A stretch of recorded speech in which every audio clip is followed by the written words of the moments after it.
Greetings, adventurers, and welcome to GrowedUpGeek Gaming. Sorry about the technical difficulties. It's Wednesday night, which means we are here for our high-level limited series, Dynasty of Dragons, episode 27 tonight. Very excited as we get kind of towards the ramping up of the tension as we get towards the end of our limited campaign here. Before we do that, we'll do quick intros, a little bit of a recap, and then jump right into our big show tonight. Sorry, we are late. I will start. I'm Manny at GrowedUpGeek on your social media, Twitter, Twitch, Instagram, and YouTube. If you like what we do here, give us a like, follow, subscribe, high five, fist bump, consent given, pat on the butt. Anything to show your affirmation. We love the support. We are live here Wednesday and Friday nights. Wednesday at 7 p.m., Friday at 10 p.m., both times Eastern. Wednesday for Dynasty of Dragons, our high-level limited campaign. And then Friday night for Legacy of Blood, our Drow mini-series that is about halfway over. So check all those out. In order to check those out, check out our YouTube page. All of our videos are available on Tuesday and Thursday afternoon Eastern time. Your way to catch up on all of our past content. Over 130 episodes of various D&D 5e content. We've done a lot. So that's it for me. I'm a little lightheaded. That was a lot. Let us meet our amazing cast that I'm blessed with every Wednesday. Let us start with, let's just go down the line. Eric, tell us about Gibb. Well, Gibb is, he's our shifter cleric and has fought his second dragon of all time, and very happy that he walked out of it relatively unscathed and in less cage than the previous one. Pretty freaked out by this desolate urban wasteland that he's found himself in, but those shifter hairs on the back of his neck are raised a bit. It should, make it easier to know that it is a lovely, seaside town. It's not, it's not terrifying. So at least it's aesthetically pleasing, if not emotionally creepy. Also, don't forget your one big desire of late was a means to keep up with the more mobile members of the party, and now you are in possession of what? I have a dire raccoon Nice. that I have named Walter the Trash Panda. Walter the Trash Panda. Yes. All right. So, have that, and now I have, thanks to Daemion, a lovely new, shield cover. So very excited to put that through some stress testing later on. I'll take that as a genuine request, and I like to be accommodating. So everybody blame Gibb. All right, fabulous. Let us slide over to our paladin, who's seen quite a bit of shitty places through the course of this campaign. Raz, tell us about Daemion. Yeah, this isn't the first, but it's definitely the weirdest. Every other place it's been fairly obvious what happened, but this is mysterious in a way that he does not approve of. I'm all for typical creepy. This is a little too much and I don't like it. I am in this campaign and I don't like it. All right, so I hate to say that, you should be used to it by now, but positive note, this is the last place that you're going to go that's kind of creepy, maybe. Who knows? So take solace. Promises. I know. They'll threaten me with a good time. All right, fabulous. Let us slide over to our soldier scholar, looter of halfling villages. We'll say, we'll treat it like British colonization, and you just treated that halfling village like Egypt, where when they ask why some of these things aren't back in the Banquo Museum, they will reply because they were too heavy to carry. So, with that lovely introduction, tell us about Banquo. Yeah, well, first he got everything that wasn't nailed down, and then he pulled out his hammer and he took the nails, and then he went back through for a second sweep, and then he's a selfish kind of person in a lot of ways, but he's also a pragmatic, and he figures these people aren't going to be using this stuff or anything, so why not? Why shouldn't I have their everything? Fair. I mean, who's going to stomp you? I'm here doing the good guy stuff. Yeah. I might as well get something out of it. And you're not alive to appreciate it, so this is my reward. Yeah. Fine. Fair. Look, man, I'm not a charity. All right. It's just antiquities and priceless artifacts. Sure. And personal items. Cultural heritage. Man, no big deal. Yeah. Riches. Everything's yeah. slightly smaller and covered in sapphires. Anything sentimental that I can see. Yeah. All right. Let's slide over to our monk and burgeoning dragon cultists starting. Tim, tell us about Umdar. Yeah, not much to say for Umdar. New from last week. I think she's tempering her ambitions for now, based on some of the feedback she's gotten from her team, her colleagues here in the fight to contain this power. For now, she's just looking for biding her time for an opportunity to capitalize on her ambitions. But the current situation in this city is definitely giving her additional pause. If nothing else, recruitment seems to be a potential issue. Yes, numbers are low in this town. Not just receptive people, but just people in general. All right, so that is our amazing group as we torment each other through devious plans and even clever solutions. So I'm glad to have them. And here we go. All right, so last week in the aftermath, last week we opened with the dragon fight, yeah? Yeah. Mm-hmm. Yeah. The party killed somebody who'd been searching for them for a while, an original guardian of the first vault under Mirabar that they encountered in the very first episode of the campaign.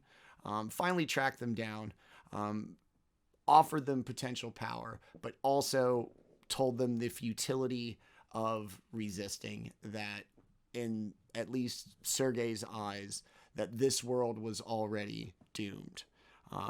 The dragon, under the control of Sergei, eventually freed of said control and spoken to in a language not heard in a long time, decided that with its orb destroyed and essentially no quarrel with the party, it was going to allow them to leave as long as what? You just promised never to come back, right?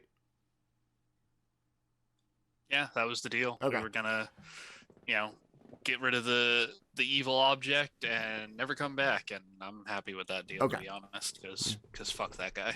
Plus that shit is far, man. How the hell am I going to go all the way out there? All right. The party then left using... Oh, no, before that, they went through every building in the village as the entire village was killed during the dragon's kind of escape. Seeing nobody to stop them and nobody to need of these things, the party did quite well. We gave them a list of stuff last week for them to kind of go through and get, at which point they used their spell scrolls that they found in Black Velen that take them to locations typically relatively close to dragon vaults. Upon doing so, they found themselves teleported to a dark metal-lined room. Oddly enough, upon leaving, they found their way in one of the bright, sunny, exceptionally hot port city that Banquo and Daemion recognized. You two had been there? I believe that's Yeah. correct. Okay. That they'd recognized from previous Yeah. travels as Port Nyranzanu in Chult.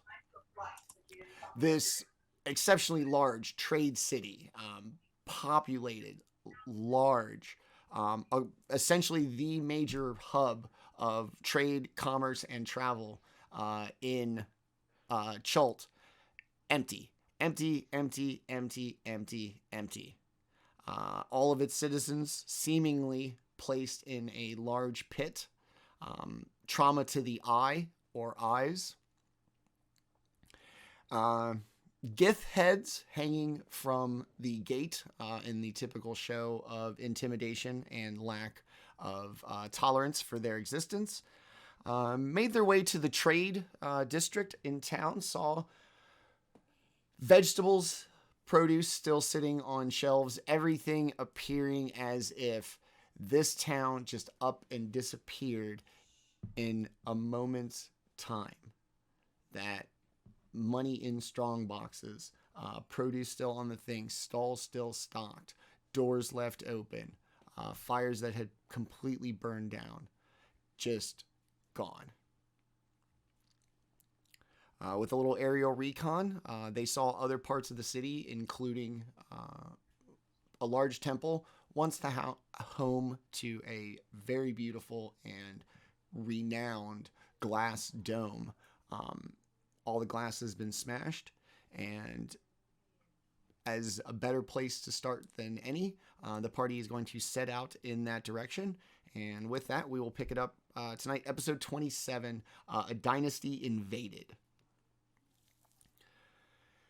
You've been through the trade quarter. You've seen bags in the streets, money lying, everything looking as if nobody had any regard for anything other than their fate, essentially.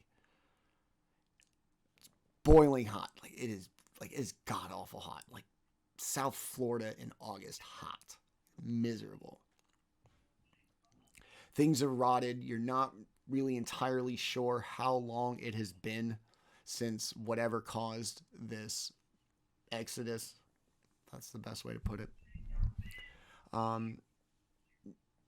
You set out.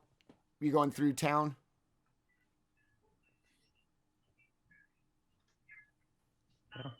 Yeah. Okay. Yeah, I want. Umdar wants to get to this dome. Okay. Let's figure out why the glass has been blown inward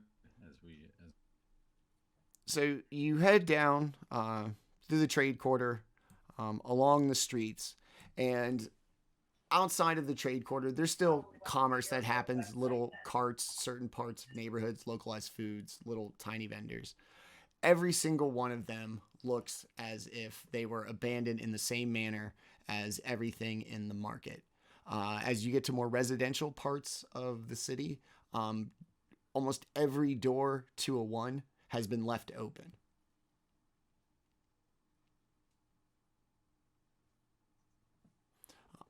Animals come and go. Birds have taken kind of roost in places. As you make your way, as you come around what Banquo and Daemion are going to know as the seawall that kind of separates the dock part of the city. This wall is 15 feet high. It is both like kind of a flood wall as well as a way of keeping the more rougher patrons of the docks district out of the more civilized places of high society and the city. It too is silent. What is 8 docks, no mast can be seen, no ships of any kind, just empty and deserted, the smell of the sea.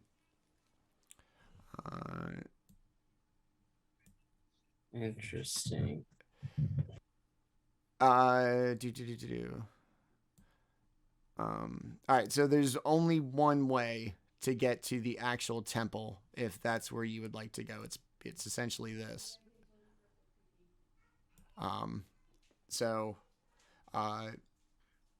You want to go there? It's for you poor saps that are stuck on the ground. True. You want to look around, or are we just going to go right to the temple?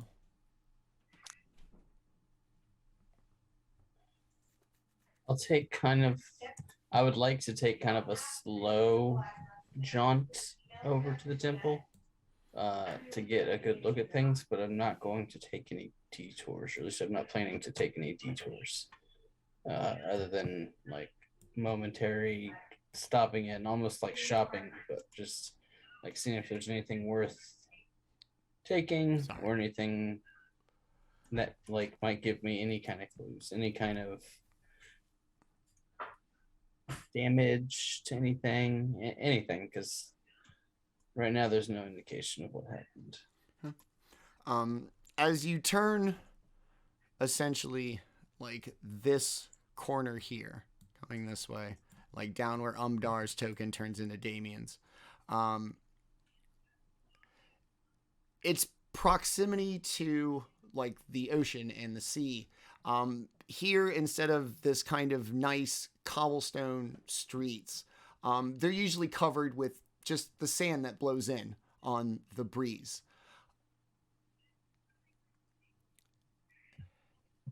If you've ever like dragged a sheet across like sand and how it leaves that very kind of distinct smoothing over, everything looks like that. It doesn't look like there are footsteps, much less lots of them, that would be required to have this many people move at once in one direction at seemingly one time. All of the sand is smooth. As you step into it, you are the first to leave footsteps of any kind.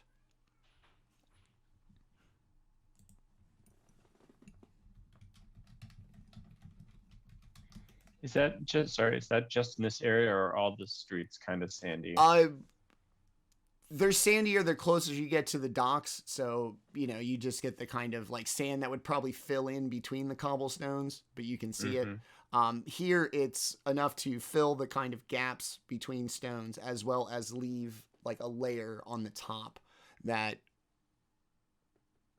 over enough time as the wind blows it in, could probably accumulate, but in regular everyday foot traffic and people moving about, it doesn't really get that much to accumulate at a time.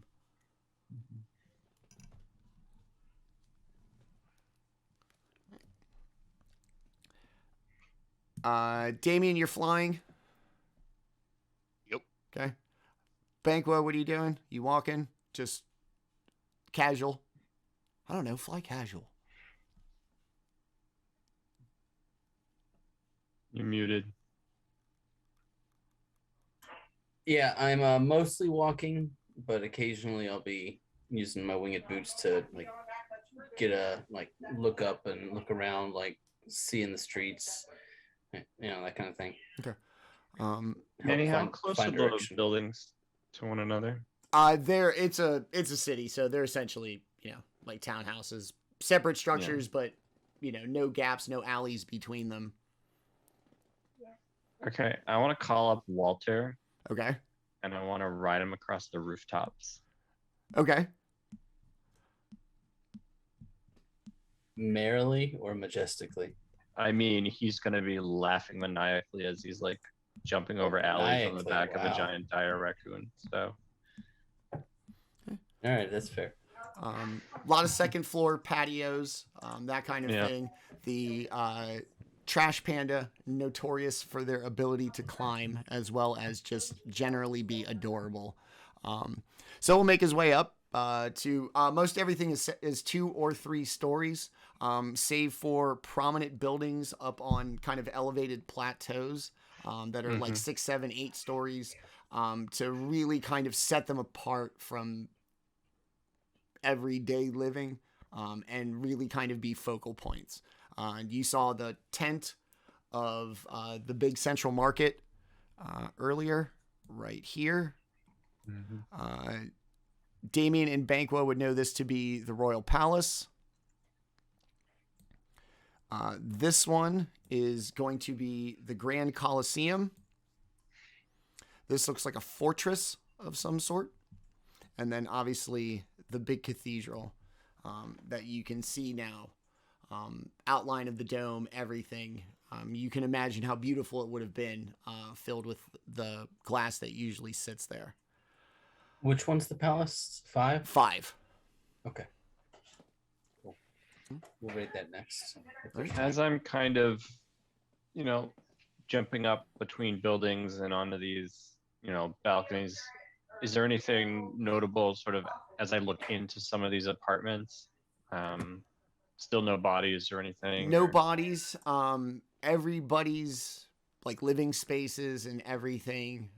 If you're going to look into people's second floor kind of living space where bedrooms are, no bags are out, no closets are open, no amount of clothing seems to be missing. It doesn't look like anybody packed anything. In a hurry, yeah. And then even same thing, just things in like in the middle of like seemingly like minimal tasks that shouldn't be just left.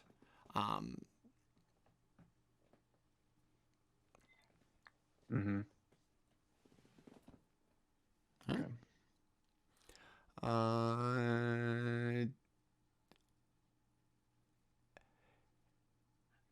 Before we proceed, everybody move a token to a spot where you would like to be.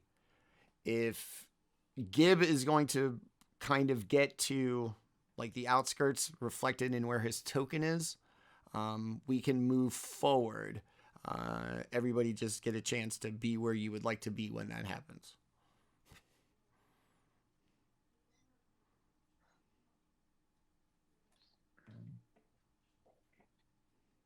Really? Maybe backing Gib up. You I gonna- gotta be honest. If you want me to put my token where I would want to be, we're gonna need a bigger map.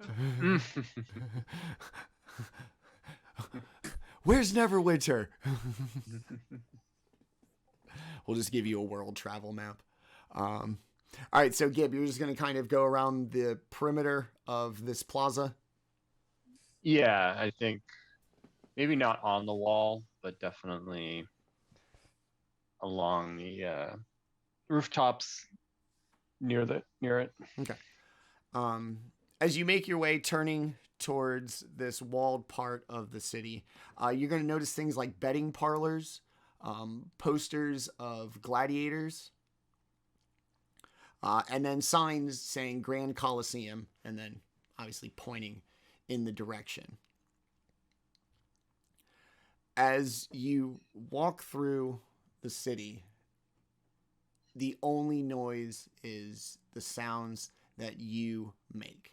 Your conversations, your footsteps, occasional ambient sounds of nature, a fuck ton of seagulls. But the tide in the distance, but it is empty. Banquo, Gib, Daemion, how high are you flying? Let's see. I guess it really depends on how tall that fucking building is. It's about 100 feet above sea level.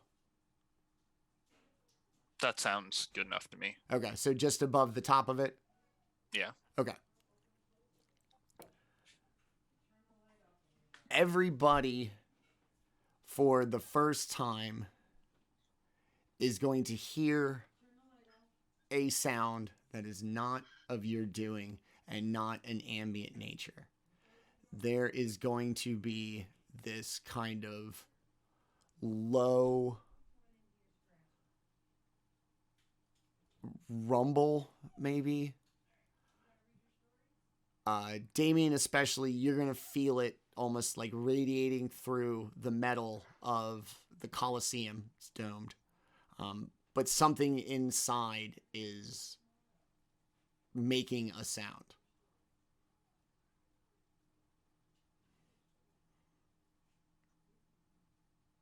Like if you're 2 rooms away from your dryer when it's running, that you don't know what it is, but you can just, you know it's something scaled up to a giant city. Can we tell if it's like, is it like a mechanical sound or Not that not that precise. Like Okay. not that, perfectly rhythmic.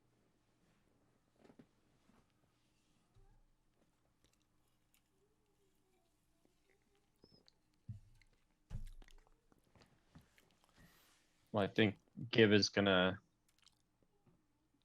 Walter are gonna jump onto the walls here. Okay. And kind of just perch and look. Just their 2 heads like going together. Let me get a scale. Because they're one now. Give me a perception check if you're gonna really kind of give the Coliseum like a look over. Anybody who wants to, if you know, you're kind of perched up on the outside of this plaza and you want to see what's going on, everybody give me a perception check who would like to kind of look into this. Yeah, I'll be flying near the top of the wall. Okay. Just kind of creeping in, giving overwatch to Daemion. Umdar is just doing the traditional approaching the front gates. Okay. You've got a 20. Okay. 16. Okay. Confused. Where are we looking?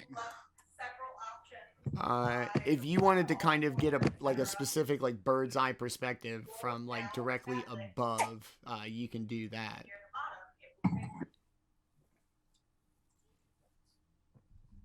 25. Okay. Umdar? 12 on the dice. I'm trying to double check. It's probably, it's over 15. Okay. You are going to walk up and you are going to see what looks like a note on the wall, like on the doors. It's a Coliseum, so there's multiple sets of doors. There's going to look like what is like a notice pinned to it. Very Martin Luther. And one of two possible things is going to happen. I don't have a printer available if I have to put it on my phone. I won't be able to see. One of two possible things is going to happen. Yes. You're all going to live or you're all going to die. Yes, it's very binary like that sometimes. Rocks fall, everyone dies, the end. Thanks for watching. 27 episodes out.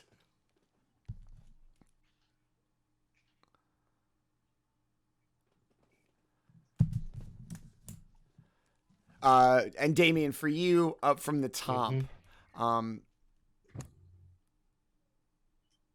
Yeah.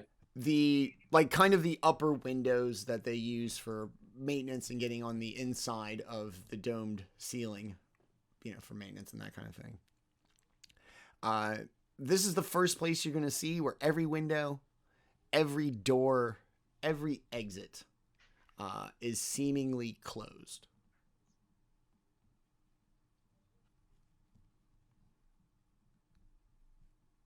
And not broken like at the other place, like intact and closed up.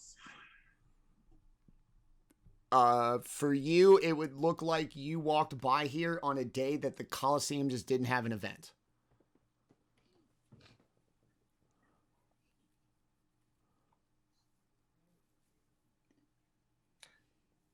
And does the sound seem like it's coming from inside? Yes, it absolutely does. Yeah. I'll head back over to Banquo and relay that A, the sound is coming from inside the Coliseum, and B, this place looks oddly shuttered. Coliseum may be a bit of a misnomer right now. You think maybe everybody's hiding in there? I think that there's either something inside trying to keep things out, or they were trying to keep something in. What do y'all make of the exploded temple?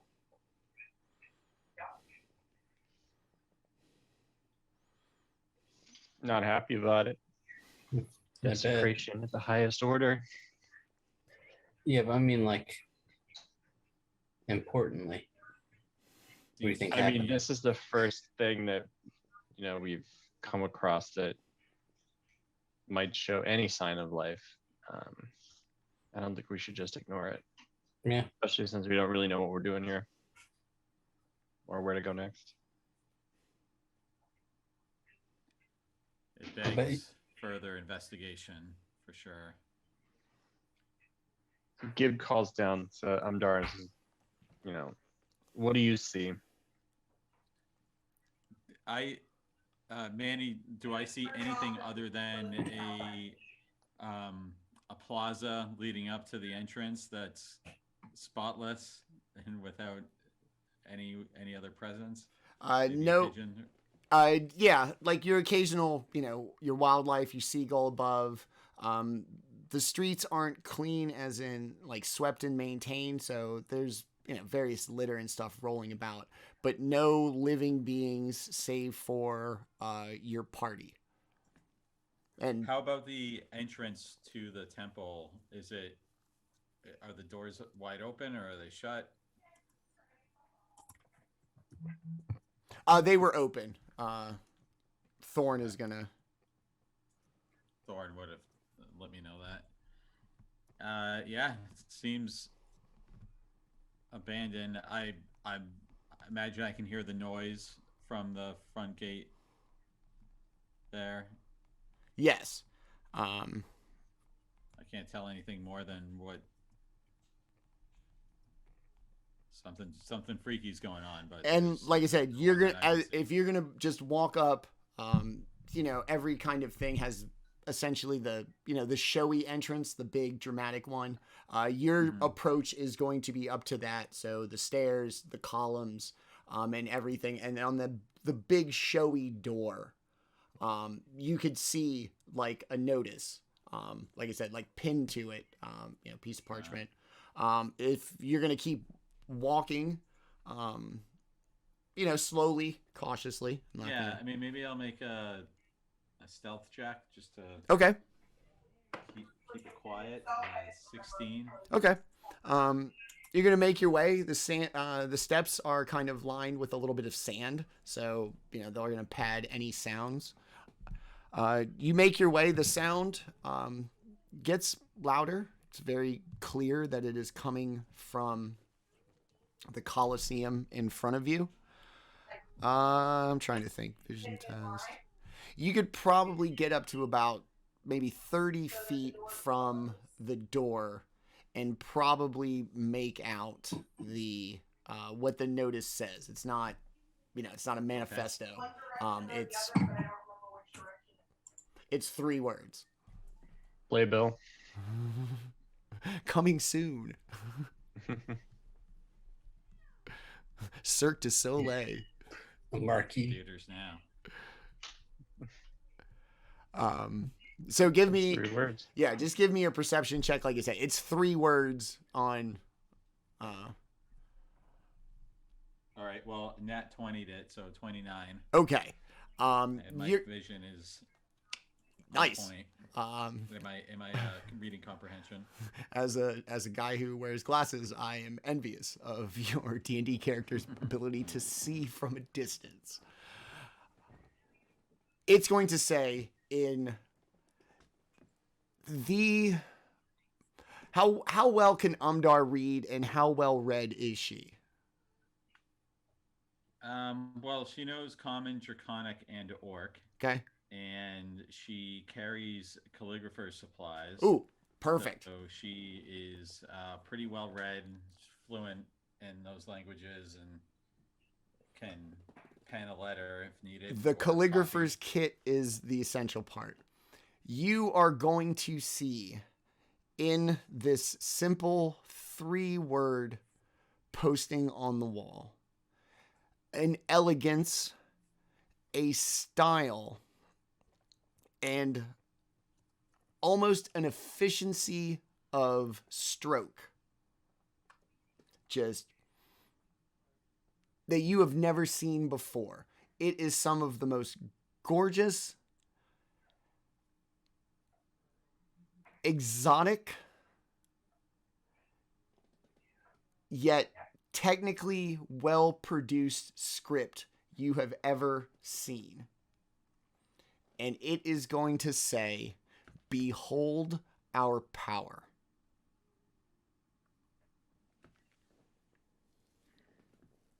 And is it written in Common? It is written in Common.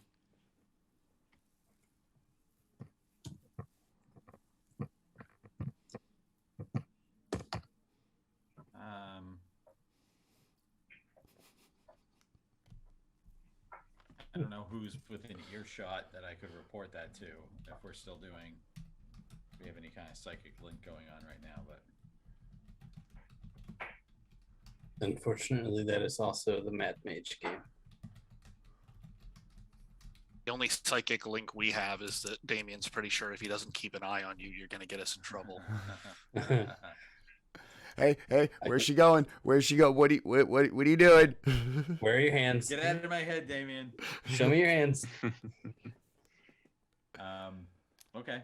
Okay. Well, Umdar walks up. I mean, you can all see her. It's not like I said, it's not like you're gonna lose her in the human traffic.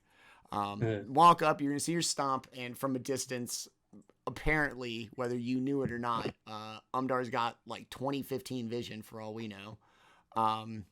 And seemingly, Umdar, how'd you react to the words "Behold our power"? Happy? Good?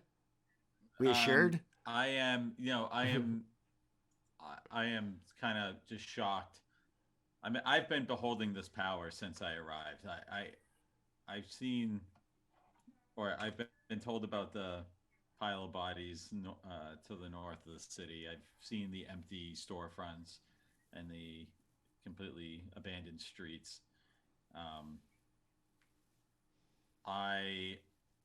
If anything, will probably tiptoe closer to get a look and see if the note has been signed or if there's anything that I know about the particular, like the handwriting or the style of lettering that would give me any kind of insight. Okay. I'm just more curious. We're going to give you an investigation check. We'll cut to what everybody else is doing while you're reading this, and then we'll come back for your result. Okay. What'd you get? 11. Okay.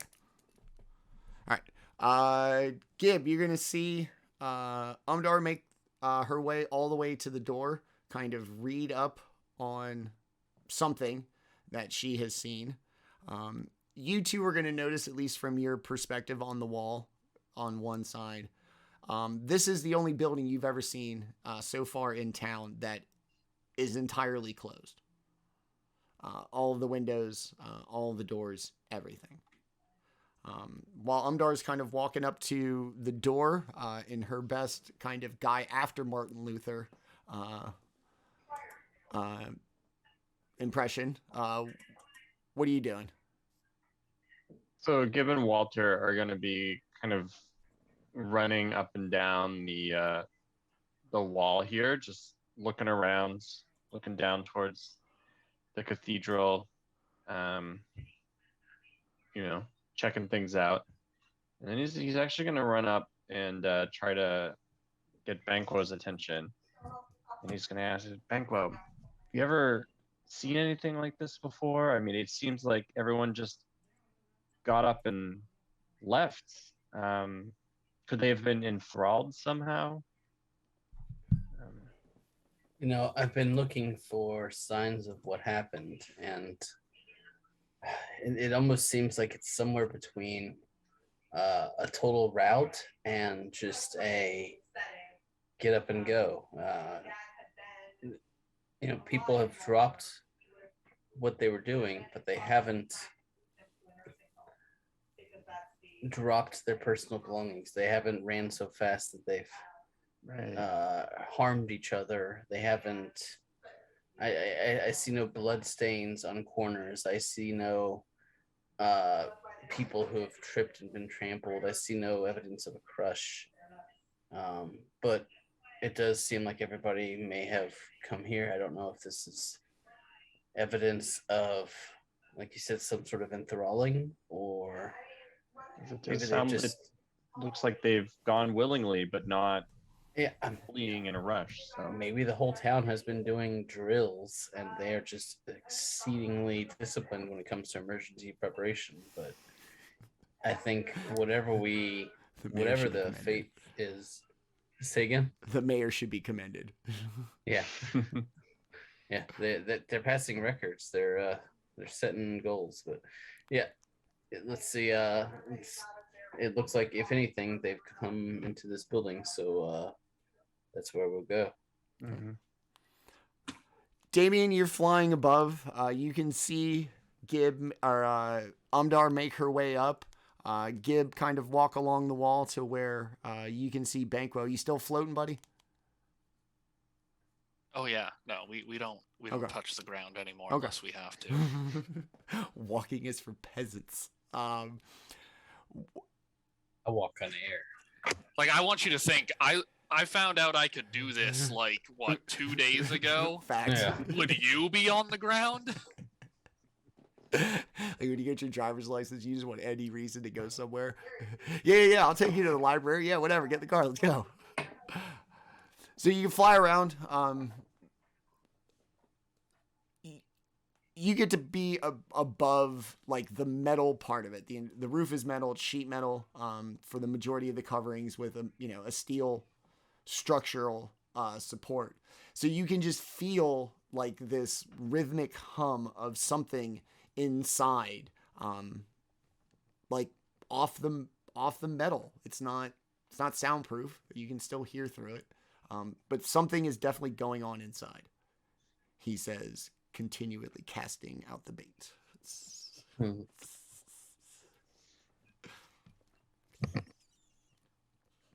Sorry, I cut out and I missed like the last like sentence maybe.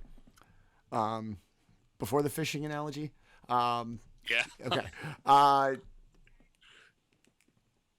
Yeah, you can definitely, like I said, in the same way that no matter how well built a structure is, if there's something going on inside, you might not be able to pinpoint exactly, but you would know that something is going on inside. Yeah. Yeah. You said there's windows up top too. Can I see anything inside the building? You only can see, it's it's kind of a oblong dome, whatever. I don't know.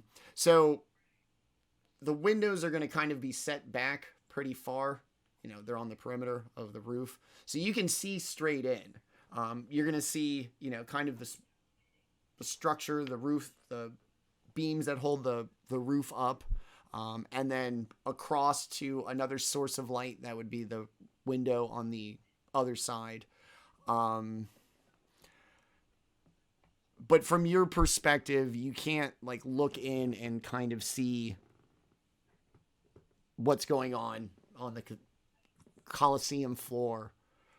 Nothing. The windows won't just allow for it. Your perspective. You wanted to smash one, that's a different story. My next question is, can I open one without smashing it from the outside? Banquo was gonna start hitting you, Gib and Umdar, AFK, with messages, just trying to relay information back and forth that you can reply to, just so that we can kind of be inspecting all around this building, but still have a vague communications network of, Banquo FM, Banquo Net, whatever you want to call it. But anyway, my point is, I'll also be going around the other side, looking at the windows to see if this would be the kind of walls that Mr. Trash Panda would be able to scale up, and if we were able to, get in through the windows, like Daemion was about to find out, be relaying it to them. The What's window the material of the building, for it's the most part? stone. Okay. And then, like with a kind of the more like older sports stadiums, kind of concrete, stone, and then metal roof structure, just for obvious engineering things. Same kind of idea. The Roman Colosseum, if they put a dome on it like today, steel support, steel roof, that kind of thing, but stone for the building itself. The windows are going to be in the steel dome of it. Daemion, you're going to find what looks like, a narrow kind of maintenance catwalk with it's going to be on this end. The only one you've seen that looks like it's actually designed to be opened. Got it. Huh? And can be opened presumably from the outside as well as the inside. Yes, but if you're gonna look at it, it's going to open outwardly towards you if you are on the catwalk. And if that's fine. And if you look inside, it's a little bigger than the rest of them. Like a crouching, kind of almost normal sized humanoid could probably get like crouch their way, or at least make their way in to it. And then the catwalk seemingly continues on the other side of the window, and in you go. Well, fortunately for all of us, Thorn is very small. Okay. So yeah, I'll just crack it open and have him go in invisibly and close it behind him and let him see what he can see without being noticed, as is his usual MO. Okay. He's gonna fly in, and how's this work? You see it as he sees it, yeah? I can, or he can just telepathically relay to me what he sees, depending. Which one do you want? I'll just have him be his own man for now. Okay. If I need to see something, he'll let me know, and I can tune in. The second if you're gonna watch him like go in, right, through the porthole, you're gonna close it behind him? Yes. Okay. So as you close it behind him, you can see in the window, right? And he's gonna, make his way. And by the time he clears the kind of corridor into the, genuinely above the Colosseum floor, before he is out of your sight, he is going to be chirping that he has something you need to see. All right, then I'll have Peduncle watch my back, and I'll switch over to Thorn's point of view. You are going to see what looks like hundreds, if not potentially thousands of people standing in perfect rows, in perfect columns, in every available piece of floor space in this building, all facing the same direction. And I would imagine your orientation is going to be enough to know that they are facing in the direction of the grand entrance, like where Umdar is. All right, he's gonna call Thorn right the fuck back. Let him out, obviously. Fuck. And what? How far are you gonna go in, just see it and go, okay, time to nope out of here, or? Yeah, that was all I needed to know. Okay. Yeah, I'm good, man. Say less, fam. That was a lot of information very fast, and we're happy with that, and we're gonna report back, but I'm not gonna leave Thorn in there. Like that's fucked. It's called efficiency. So yeah, I'll pull Thorn the fuck out of there, close it back up, and then immediately head back to the group and be like, I found everybody. What do you mean everybody? Were they alive? Apparently. What was that word somebody used earlier? Enthralled. They're not doing anything. Like I don't know how to put that in a way that really adequately explains. They are doing nothing. Should we just walk past then? I'm concerned that if something alerts them, we will have to fight them. And I don't really feel like killing the entire population of this city or dying to the entire population of this city. It does sound like a whole lot of work. So I suggest we find whatever's controlling them first. Yeah. And leave them locked the fuck in there where they will hopefully be safe and we will be safe from them. Thoughts? Couldn't agree more. Yeah, go ahead. So yeah, I suggest we leave. Investigate somewhere else. I think we've all got a little bit of rope. Do we want to try to extra secure this building? Make it. I suppose I never checked it out. Is the door locked? To what? To your... The big main entrancey door. It's open when. Yeah, no, it's if Umdar wanted to get up close to it, no, it is not locked. And what kind of door is it? We talking like a big double door? Like a series. Dumbledore. This isn't Harry Potter. Yeah. A series of like double doors. Nothing too big and grandiose makes it hard to get in and out of in a Colosseum kind of concept. But the doors are a lot more practical than the kind of aesthetic of that side of the building. So it's like a series of many Double sets of doors. Yeah, that's. We should leave here quietly then. Yeah, it's not feasible Manny for us said to really do anything. Well, yeah, think about a football stadium or something. You can't have just one set of doors. That'd be suicide. Makes sense for a place of this size to have several entrance/exits. And then on adjoining, like also on other side, this is, like I said, this is the big showy entrance where, the photos are taken and where the artist renditions are. But also in a practical sense, they are also around the entire building, just not as, well appointed. They're just fucking doors.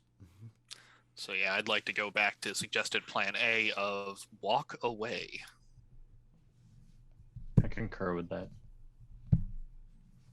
Like, we're definitely coming back for these people, but we need to know more about what's going on before we even touch them. still interested in seeing what's up with the dome. Agreed. Mm-hmm. So far, that doesn't seem as creepy. All right, so you come to a nice group consensus of a temporary hard pass. Yeah. Walking embodiments of fuck this shit, Yep. I'm out. Yeah. We're bordering on not my job. If there's time. Circle We'll back. see. We'll circle back. Yeah. All right, so in your very best, like, Scooby-Doo, trying to avoid the monster, tiptoeing away, but never turning your back to the Colosseum,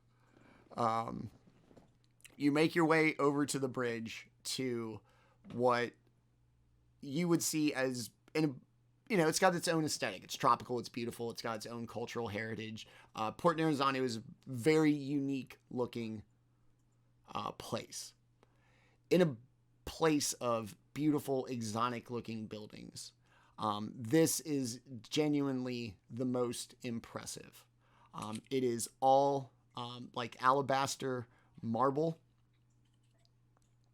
Black wrought iron supports what was once a dome, and a lot of who's the best? Everybody give me a nature check.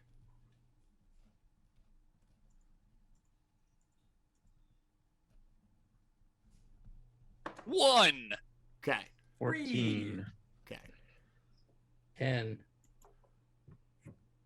You all notice a lot of plants.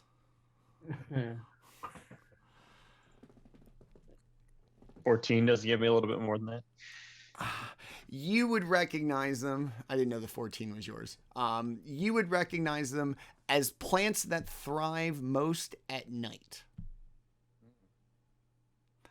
And Beautiful. despite this bright ass sunshine and hot as fuck city, they seem to be thriving just fine. Huh. Okay. And Yeah, so I point them out to my companions and say, these thrive in the cool shade. So there's something divine about this place. And Gibbs, dusting his cloak off, you know, maybe spit shining whatever armor he can reach. As you make your way up, the actual physical structural supports of the dome seem relatively undamaged. It doesn't look like something like large came in and just, crashed into it. It just looks like the glass is missing.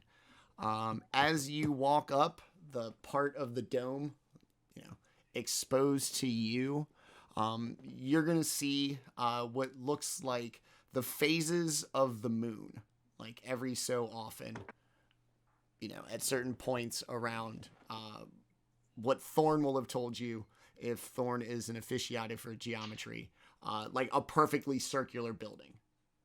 Math dragon. I don't know. Some people really like aesthetically pleasing circles. No In a comment. row.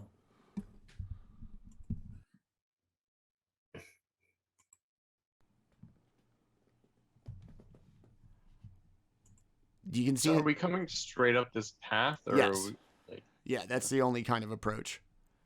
mhm.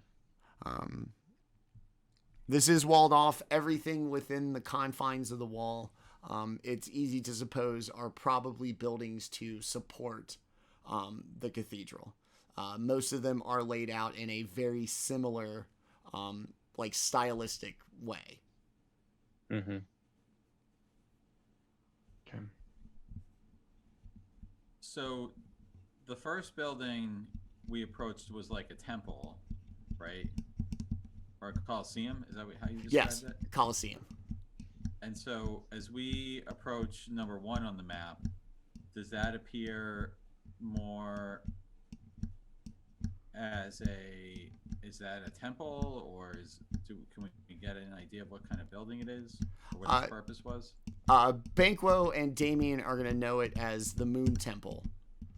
Okay. It's Kind of huge. Yeah, it's one of the very big features of the city. It is on one of the kind of geographically elevated plateaus, and when it was built intentionally tall to kind of give a very distinct skyline, highlighting the big things of the city. And good. Oh, sorry. I was gonna wait. Okay. And out of everything, it is the only like temple, A, of its size, and B, given the prominence to be put on one of these plateaus and allowed to be built into one of these giant buildings. Got it.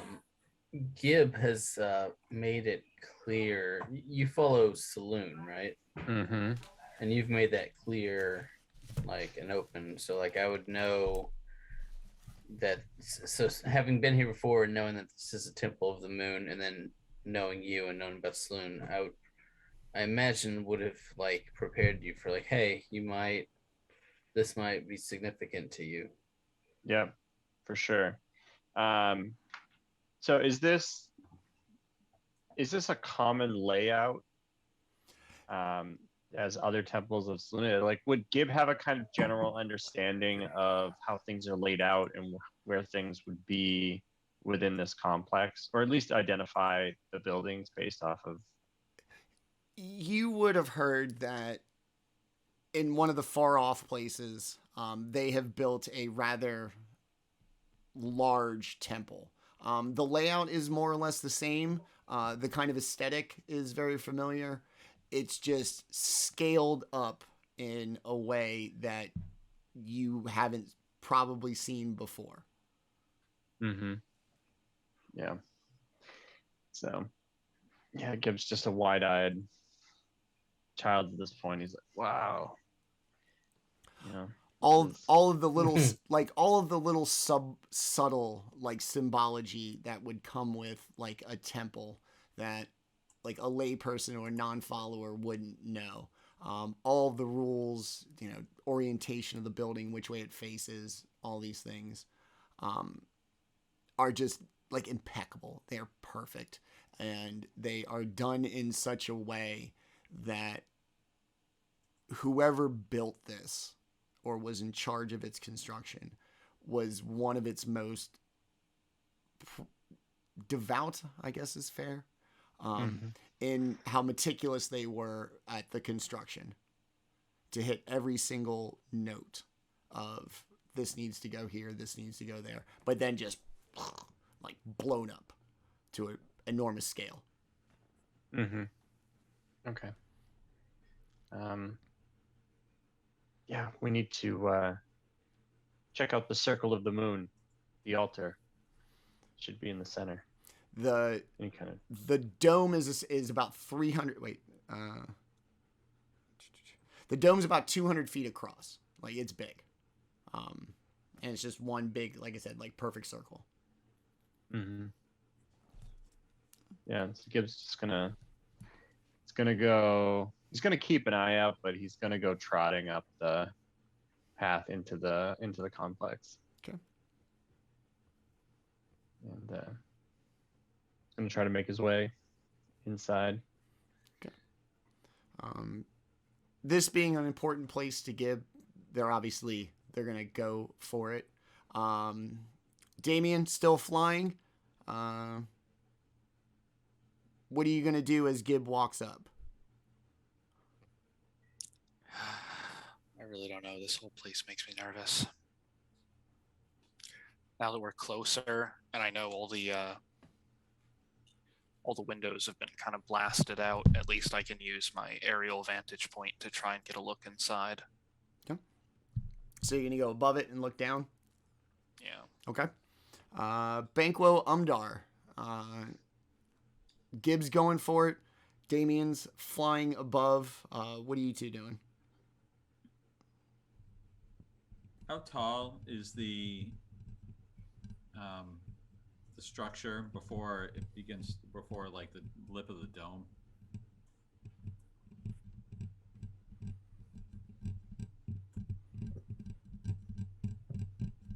$60 feet.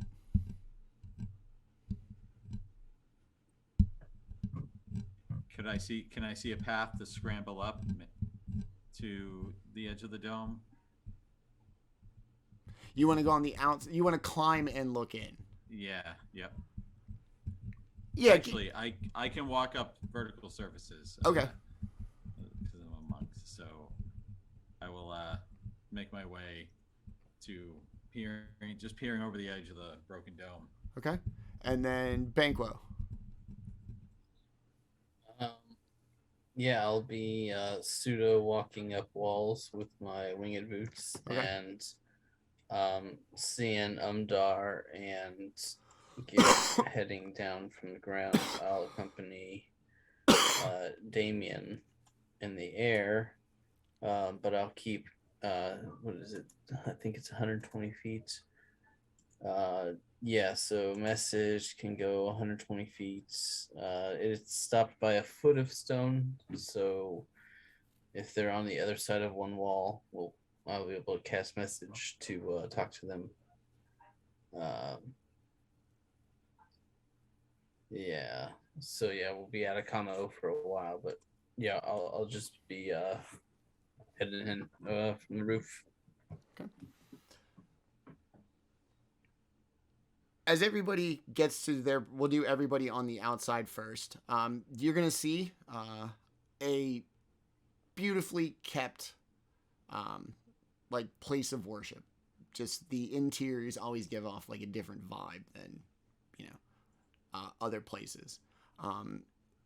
Just an amazing amount of broken glass on the floor. No piece like too large. It looks like it was broken away like in bits. Daemion, Banquo, you're going to see that not every single bit of glass has been shattered. Still little chunks. It's like just like if you smashed a window. Just because you smashed the shit out of it doesn't mean there's still like a little nut left. In the middle, you are going to see the moon altar. It is dead smack in the middle. It's raised up about 3 steps. It is a giant round table with phases of the moon correspondingly around. Gib, you are going to see through the exposed dome kind of Umdar over your shoulder as you walk in. Banquo and Daemion kind of off to your left. Everything is going to look just as you would expect as a follower of Selûne. It is beautiful. Everything is exceptionally large. And as you make your way in, you can see the perfect spot, like in the middle of the dome, where on certain kind of holy nights, they open up that little spot and like a perfect cascade of moonlight comes in and hits the altar for the important rituals.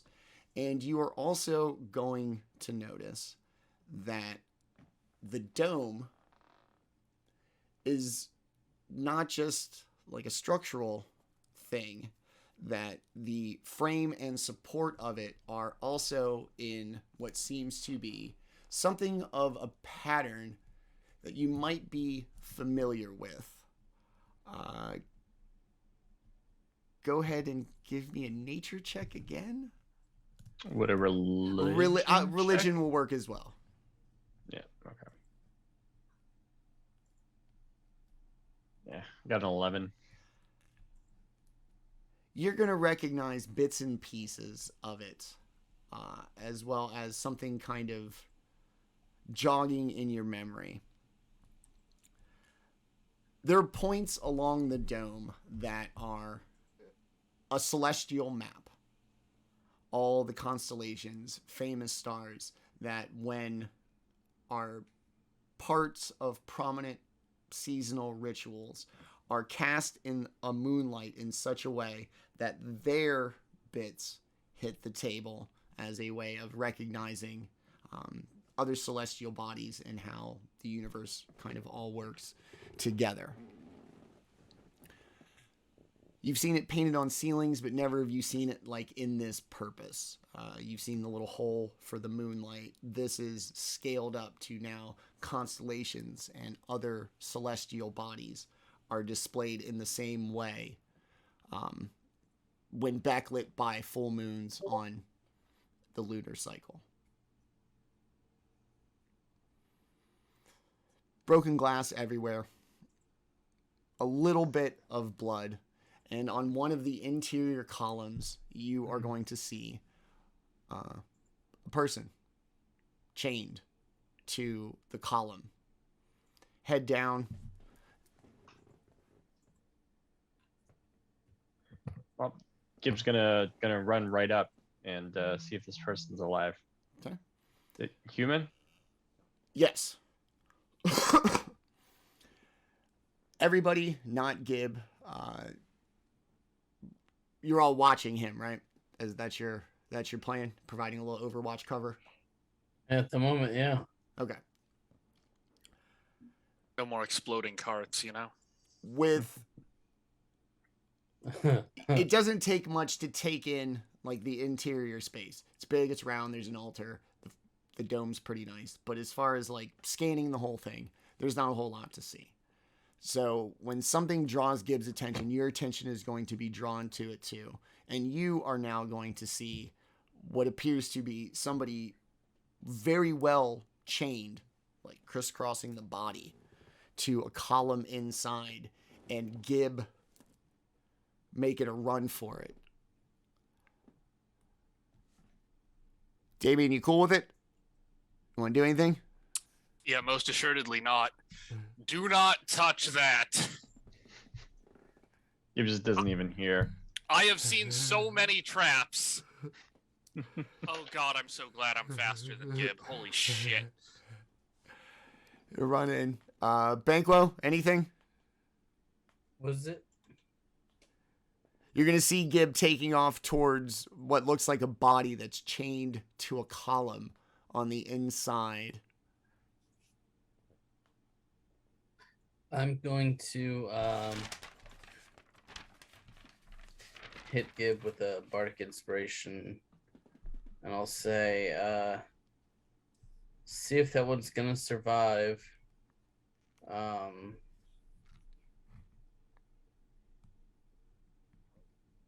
This town is sure to revive. I don't know. I got nothing. All right, nothing. You're bardically inspired. Fuck you. Thank you. You're gonna sprint. You're gonna see, like I said, head hanging low. Doesn't look like their weight is actually supported by their legs, but much more by the chains, kind of keeping them from hitting the ground. And within 10 feet, the head's gonna snap up, open its eyes, look you dead in the eye. Eyes are gonna be like glazed over white. And you're going to notice like a huge black eye, like on this part, like, Okay. it's going to snap up. It's going to look at you.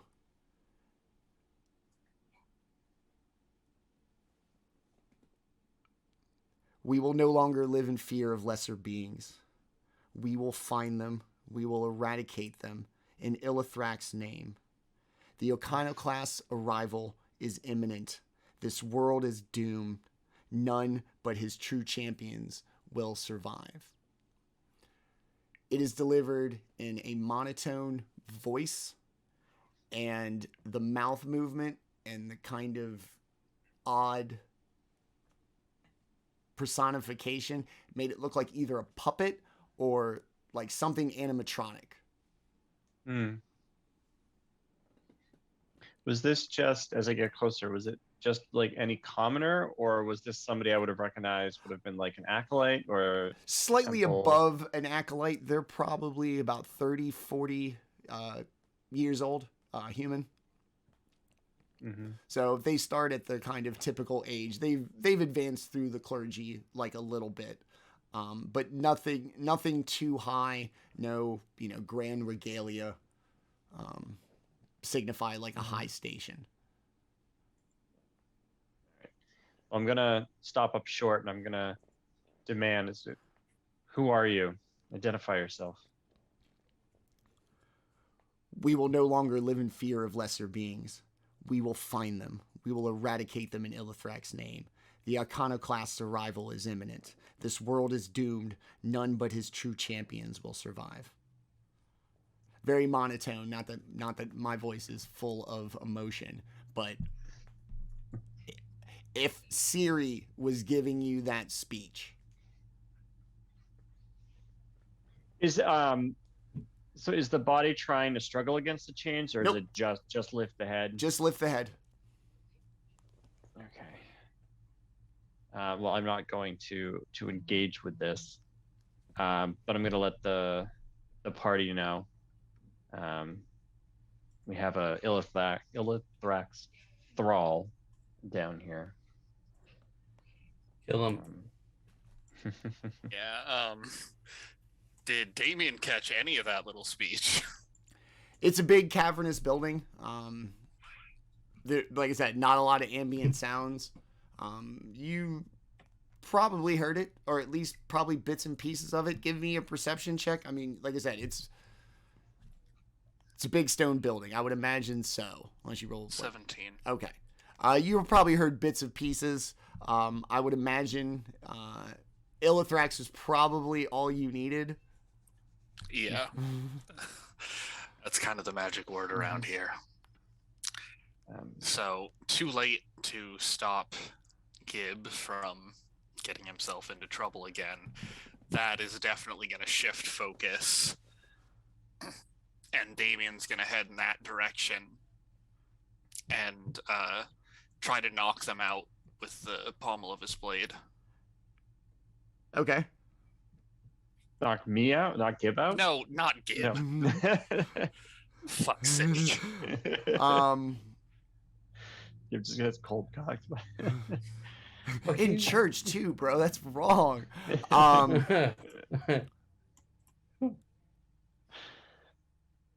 right. Gibb's gonna demand to know where Mechanically, just, non-lethal damage. Yeah. It's not gonna move. It can't, even if it wanted to. So I'm gonna say you're just gonna go ahead and bonk it on the head.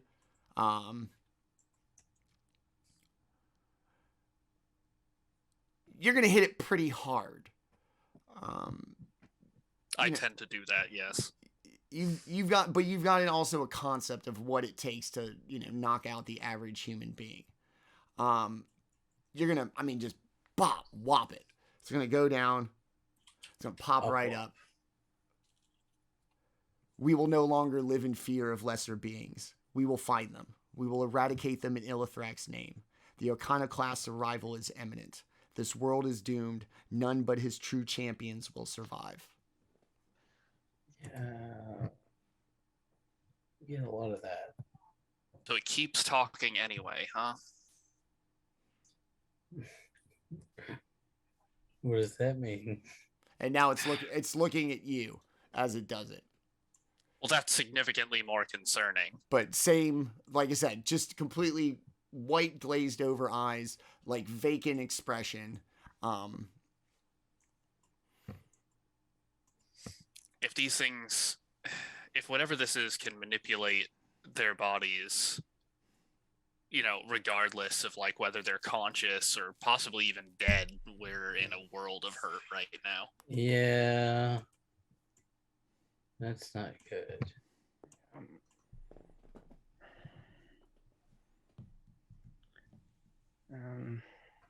Okay, so I guess it's safe to assume that if this individual is possessed, perhaps the ones in the Colosseum are as well.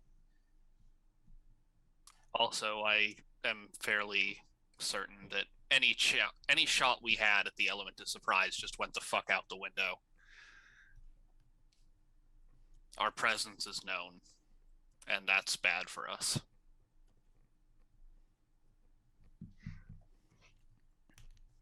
Stand We there need to find a lead. You stand there debating, and it just every once in a while blurts out its lines in its same rote, monotone, efficient delivery. Like it is there to deliver a message, not convey emotion. The only one in the temple here, right? Just It the is guy tied up. the guy tied up. Gib stops short when it's speaking. Daemion, however close they are after bopping it on the head. Banquo still outside watching? Creeping in, trying to stay quiet. Okay. I'll even no, I can't do that. So yeah, I'll just be creeping in, yeah, from the roof.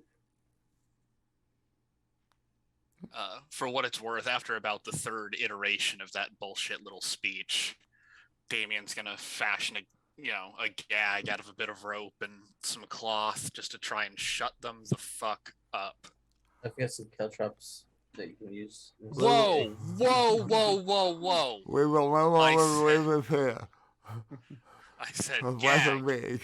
We will find them. We will Just stick the eradicate caltrop them. in their mouth. If they keep talking, their mouth bites down on the caltrop, and All right. Well, even that amount of muffling is still an improvement, so we'll take that. So the speech goes on, muffled, as people get closer. Banquo, as they creep in. Umdar, you still just peering in from the edge? Well, are there any other features that I can make out? It's a pretty large structure, so there's a pillar with a guy tied up. Is there an altar? Is there any other equipment laying There's about? a big round table. For Gib, they would know it's an altar.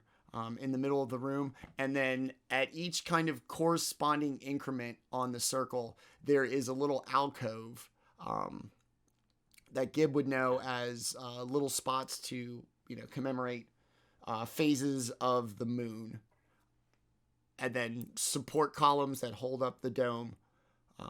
Ton of broken glass. Dude chained to a column.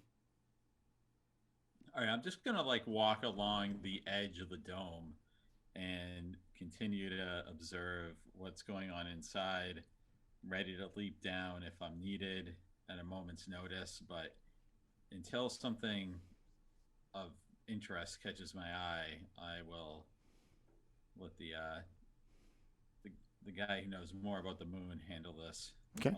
On the ground. the moon. Yeah. Yeah, Gib would also at this point. I mean, he's gonna walk around to cool off a little bit, but he's gonna look for something or anything that would be sort of out of place. I mean, I know that there's like a lot of broken glass, but if other things are sort of been left where they should have been, he's looking for anything that might be out of the ordinary. Um,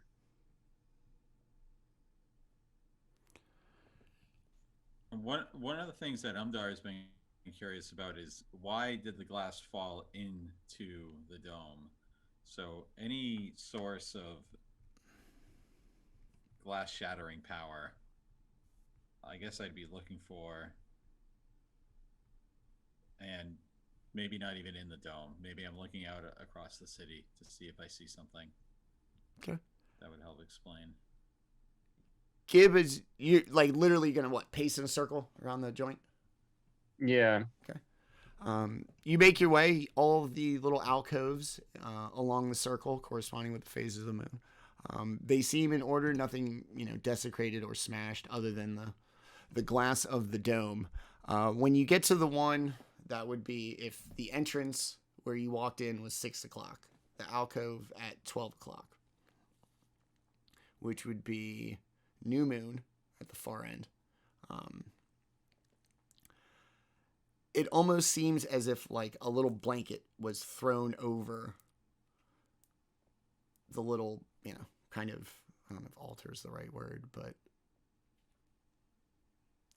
the little trinket that goes in that part of the phase of the moon. It's like I said, it seems like a blanket was thrown over it, covering it and all the little kind of accompanying things that come with that part of the temple. Mm-hmm. And would Gib would know generally what to expect there? Yeah, it's, a little plaque commemorating this is what goes on in the universe at this phase of the moon. This is how we, followers of Selûne, practice and regard this phase of the moon. Yeah. So Gib's going to pull the blanket off. You're going to see very bright, what you would recognize as the fineries of a really somebody high up in the hierarchy of the faith, just cowering up. Oh my God, don't kill me. Oh my God, don't kill me. Whoa. It's okay. My name's Gib. I'm a follower. A follower of what? Of Selûne. Oh. Please, what's your name? And he's gonna, Guys, I found a live one. As he kind of reaches towards you, you can see him put his hand and start, feeling the wall. Kind of grab you on your shoulder. Oh, you too walk lit by the moon in the darkness. And as he, looks up at you, you're going to see, old scarring, as if his eyes have been missing his entire life and they're sewn shut. Recently sewn shut? No, or he's an old man. Yeah. Oh, Jesus. Okay. Yeah, I thought you meant today. No. What's your name? Venerable sir. I went by Moonfather Garcia Investine. I was bishop of this temple, of the Moon Temple. And over there, that is my son. They did that to him, and they use him to stoke the fear. Who used them? Whoever came. I can't see. I lost my eyes as a boy, and I have lived in the darkness, being guided by Selûne's light. I don't leave the temple very much. It is not safe for me. How many cycles have you been hiding here?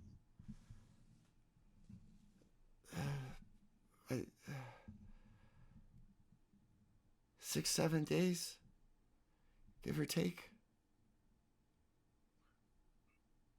And that's when they took your son. They took everybody. Who are they? I was in the middle of a service. When the doors opened, I heard gasps, and then the shuffling of everyone leaving silently. My son remained behind and began spouting those words. I chained him up as best I could. I didn't want him to be a danger to anybody. Smart move. I haven't seen anybody since. Well, Yeah. nice job, Manny. Thanks. Thanks, man. I caught myself. Thanks for pointing it out. That is terrible. Please, and he's gonna help him down and give him some water. Is there anything more you can tell us about what happened? Any detail will help. We've been in this town for the better part of a day, and there's no one except those that are in the stadium, and they seem to be bewitched. No one? I just thought nobody remembered an old blind man in a temple. There is no one? Your son is still here, but also there's people in the stadium. Beyond that, the city is empty. It's as if everybody just got up and walked away. This news is devastating to him. He's a very old man, probably hasn't eaten in a couple days. He absolutely just almost that like unhealthy like chugging of Gibbs water when he offers it, spilling more than he gets. Can't see. If they are all gone, then you said you were a follower? Yes.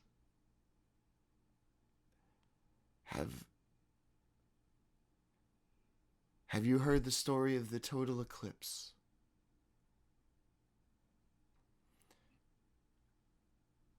Would I have, Manny? Being a cleric. If 5 is the top of the hierarchy, 1 would be an acolyte. Where would you put yourself?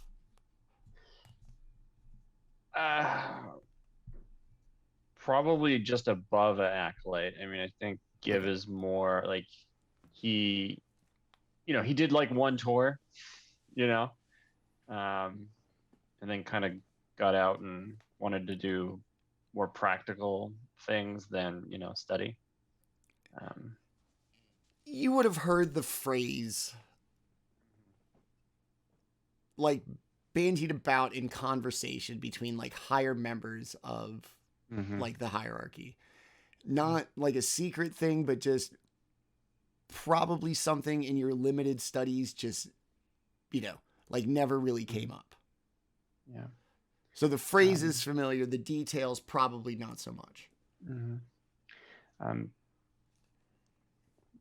Tell it to me again, Moonfather. It has been a number of years since I've walked halls as hollow as these. We follow the celestial bodies with the light provided by the moon, as with all celestial bodies. That light depends on the light of others. And we fear that our end times is when the light of others no longer allows Salune's light to guide us. And it in fact signals the end of all existence. I believe this to be the final eclipse. Moonfather, you're speaking of the end of days. I wish I had the luxury of being a foolish, simple believer. I have felt her warm night touch. She has imbued upon me as much knowledge as anybody walking this plane. She fears this.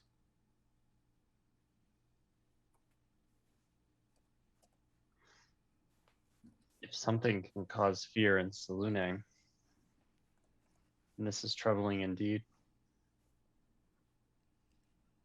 what can we do? We must be the light that this world needs in the darkness.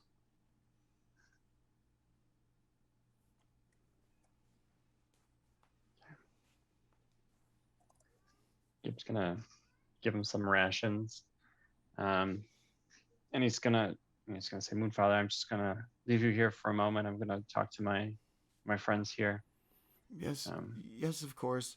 And you can see he is, despite being blind, he's very familiar with the layout, and kind of effortlessly, he's just going to kind of make his way over and sit on something, like a little bench, just to kind of take a load off, because he's an old man. And you can just see him, looking just absolutely despondent. At being told that everybody in town is gone.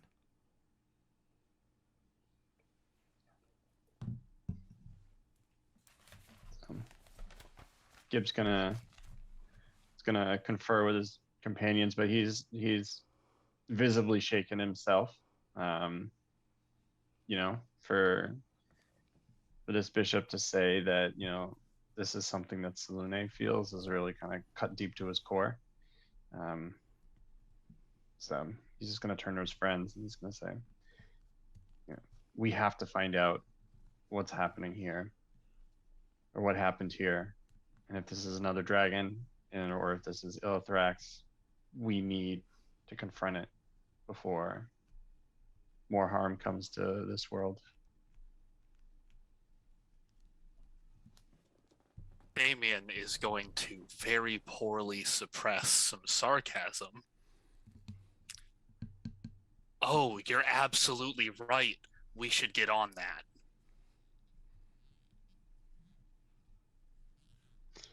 Yeah. To this point, Gibb was just like jollily hanging out with the party, be like, oh, this seems fun. And but now I think he's, that kind of last Band-Aid has been ripped off, I think. A little close to home, Gibb. Yeah. For some force to assault a holy site such as this in the middle of a full prayer, where people of this town were joining their light, it's unconscionable and unforgivable and quite blatant.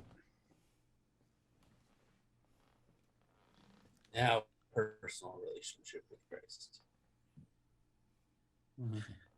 Umdar is going to do like a quadruple backflip and land in the middle of the conversation that's happening. Yeah, it's very curious, a power that could gather this many people together for a single purpose. Certainly should investigate something like that. And if this happened 6 or 7 days ago, I mean, those people that are in the stadium, have they been standing there for 6 or 7 days. The power that holds them there must be incredible. And why them? Why are those individuals chosen to stand there versus the ones that ended up in the midden heap? There's too many mysteries here, too many questions.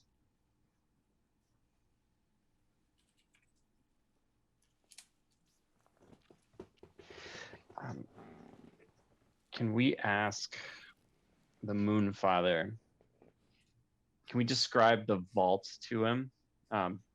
Banquo, Daemion, we're searching for this vault. How can we locate it? What are we looking for?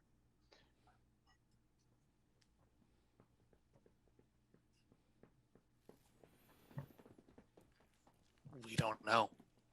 This is the MO. We go, we find weird things, and we use them to track down the vault. Mhm. But weird complication, there's no one to talk to.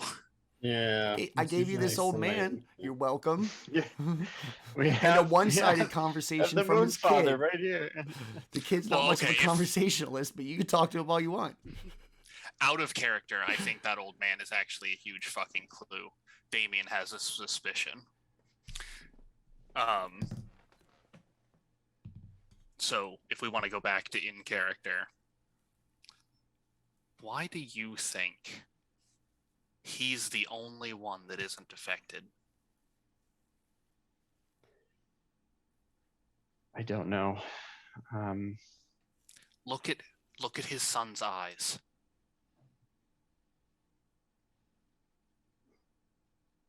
Yeah. What are you getting at? The only reason that old man escaped all this is because he didn't see what everyone else saw.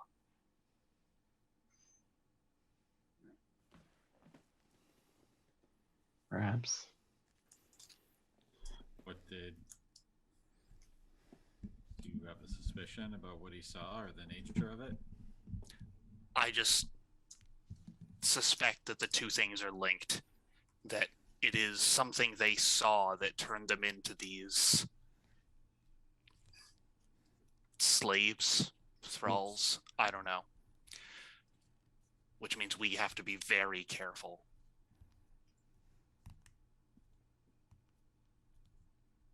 Be prepared to stop seeing at a moment's notice. Like I've heard of creatures with, visual effects. Some of them can be thwarted with reflections or screens, but we don't know right now. So right now we have to assume that even the slightest glimpse could be enough to turn us against each other, and that's not that's not great. We're gonna need to band together then if we face this, whatever this force is, and we'll have to basically be fighting with our eyes closed. We'll have to find ways to overcome that disadvantage, that difficulty. Kip's gonna ask the Moonfather. When everyone was taken, did you hear any noises? Did you hear a language that you didn't expect to hear? Something that is not common around here? Any smells? Change in temperature, pressure? I didn't hear any words, just the gasp of the audacity of somebody to interrupt a holy service. And in this room, the door followed by the footsteps that interrupt the service for so long. The footsteps never came. It's like the doors opened, there was a gasp, a pause, and the sound of everybody shuffling out at once.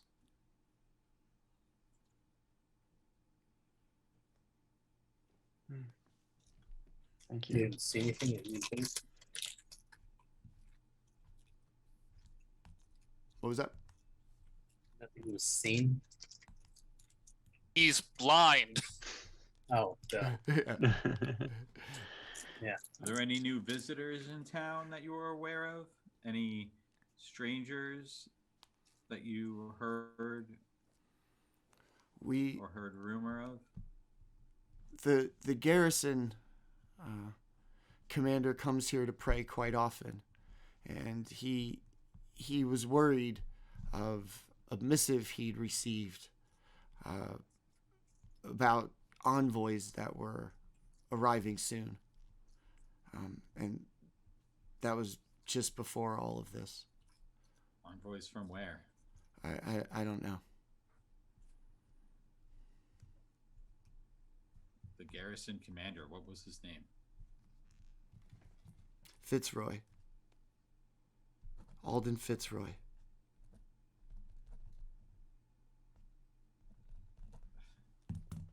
Do you know if he is among the midden, or I did we find him in the stadium? I don't know what you speak of with the stadium. I haven't left this building since it happened. It's Commander Garrison to you, Banquo.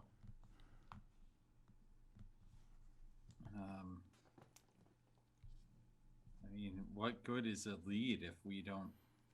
It's either a body or it's a near zombie in the Colosseum. Neither of those collection of bodies do I want to go sifting through, if I'm being honest. Sifting. Moonfather, if there was an attack on the city, where would people go to hide? Who would rush out to defend or help? Could there be? We have not found any other survivors, but where would people hide if they were under a threat? For storms, we always go to the Colosseum. It's far enough inland. It's well built. It could hold quite a few people, and it's withstood every storm that's hit. It's probably the safest place for everybody.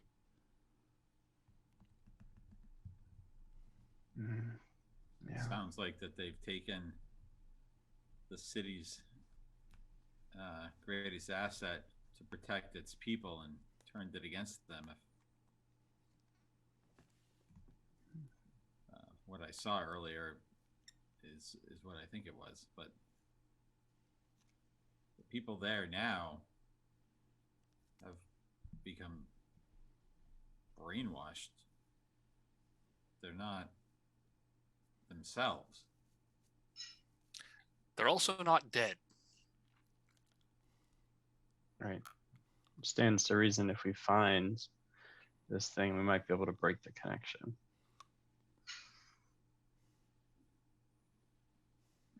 Should we go find Commander Garrison?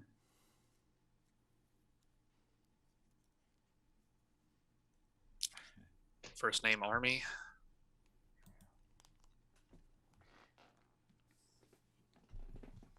That's the This one. this might be risky. The only lead But- we have. Would it make sense to release the sun? Well, If they're being driven somewhere. no, if you recall the old man's story, his son didn't even try to leave. He tied up his son, but he wouldn't have been able to do that if his son was actually trying to leave. He was like left behind and started spouting those words. Like they left him here deliberately as some kind of demoralization tactic. Give a message. Probably Mhm. similar to that note we found. Mm-hmm. But see, in a way, they're giving up the game there. They're trying so hard to beat down our morale, which means they know they're losing.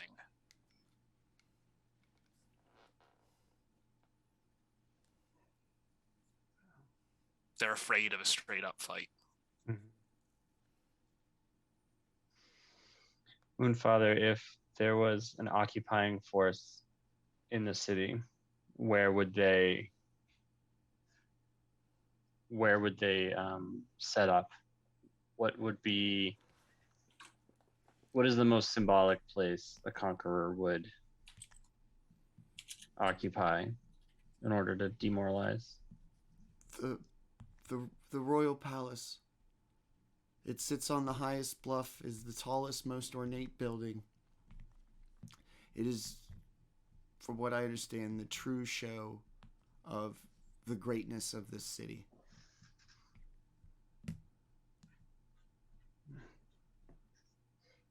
Okay. And one last question. Are there any parts of this city that are strange or the source of great rumors and stories? Any places maybe when you were a child you were dared to go to because nobody went there because it was dangerous or perceived to be? In the city? No. Yeah. The city's always been quite safe in this hostile place of Chult. The jungles, those are another story.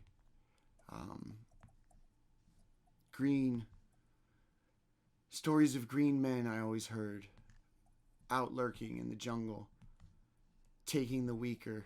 It's never allowed to travel. They say they know the terrain better than any of us ever could. Mm-hmm. Okay.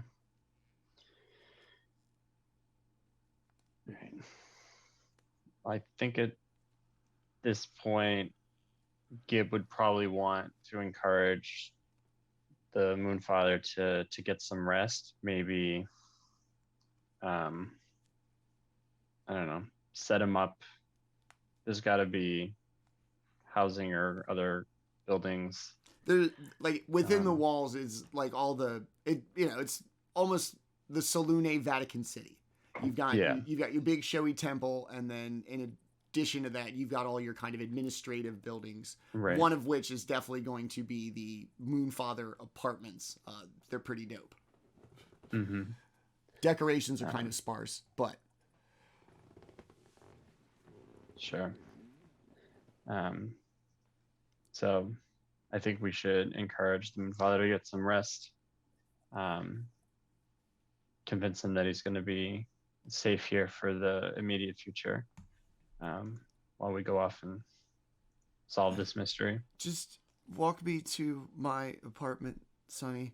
And if you could find my holy symbol, I will be fine as long as I have that. So I'll search around for that. Okay. It's going to be on the floor. It looks like it probably got jostled off, like in him trying to hide, and like Velma with her glasses. Mm-hmm. Not going to be able to quite find it. So you pick it up, you put it on, and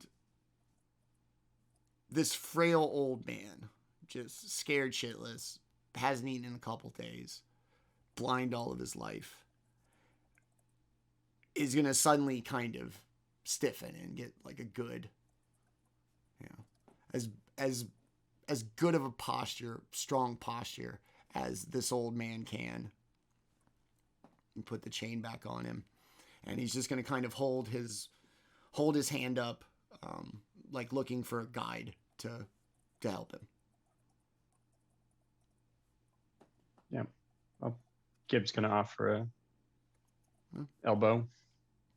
He's going to grab it, kind of give a squeeze. And he's going to give you a very knowing glance, as much as that can exist for an old man with no eyes. And for somebody who just met you and can't see you, it's almost as if he can tell you're a shifter and kind of acknowledges it. And you can tell by the way he kind of feels your arm. Not like he's, like measuring you up, but just very subtly as he kind of situates himself to take your arm so you can guide him. She picked a good one in you. And just kind of turns to this doddering old man. Shows you the way to his apartment. And once you get inside, you have never felt a place so blessed by Salune's power that it's almost like intoxicating.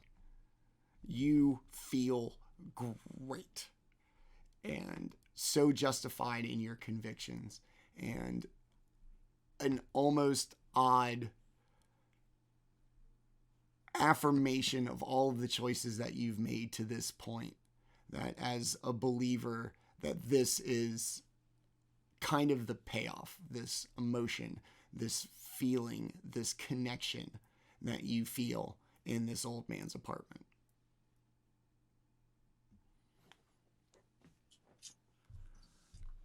All right, Sonny. Well, be careful.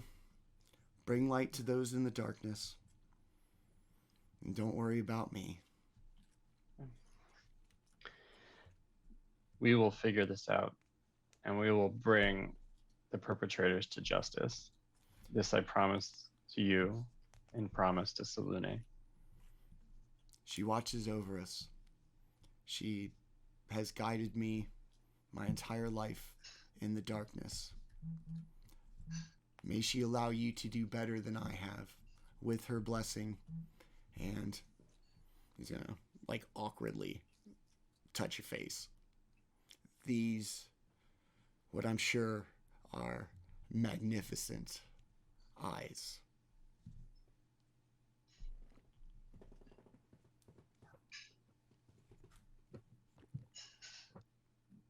Cool. It's gonna do like the Like I touch Salune your eyeballs? handshake on the way out. He's real good with it too. Like, despite not being able to see, like, crisp with the movements, like really sharp. This old man's done it a lot. Like he's old hat at this. And he sits in his little chair. He's got his holy symbol and he's holding on to it. You notice that the room is very dark. There's no candles. There's no nothing. The windows have a very significant blackout curtain. Just make sure you close the door and leave me in the darkness, please. You sure I can't leave a light for you? I have no need of it. All right. Gonna close the door behind me. Just as you are about to close it, you're gonna hear the subtlest little "ooh" as you close the door.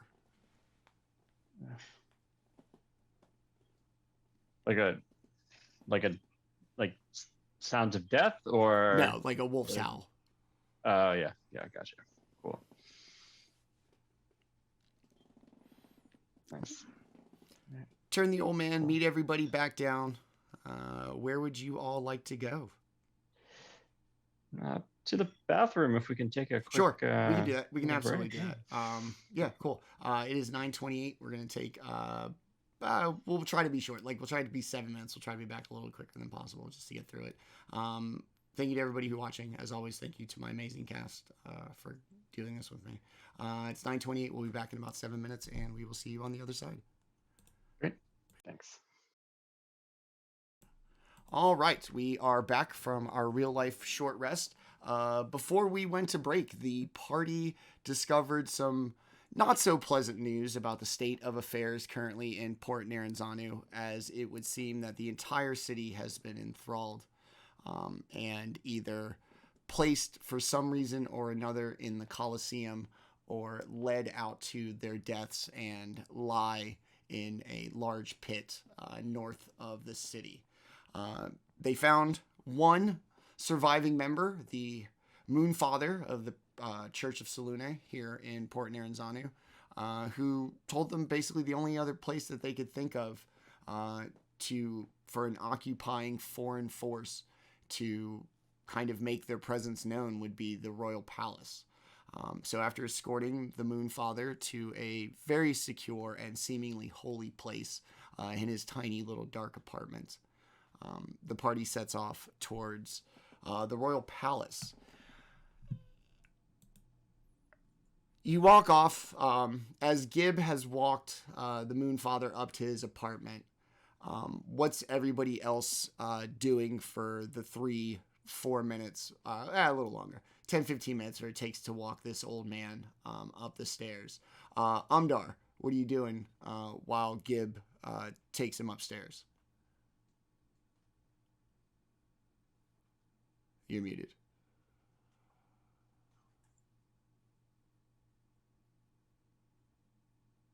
So we're already at the palace, and No, before you leave, while Gibbs walking the old man up to his apartment. oh, within the cathedral here. Yeah, the kind of grounds. Okay. The campus, if you will. Well, I'm still uncertain how the dome would have all of its glass fall into it, so I'm still looking for any indication of what actually caused the destruction. Okay. Give me an investigation check. Gladly.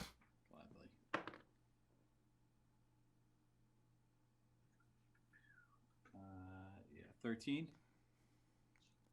Mixed in with all the broken glass on the temple floor, you're going to notice rocks.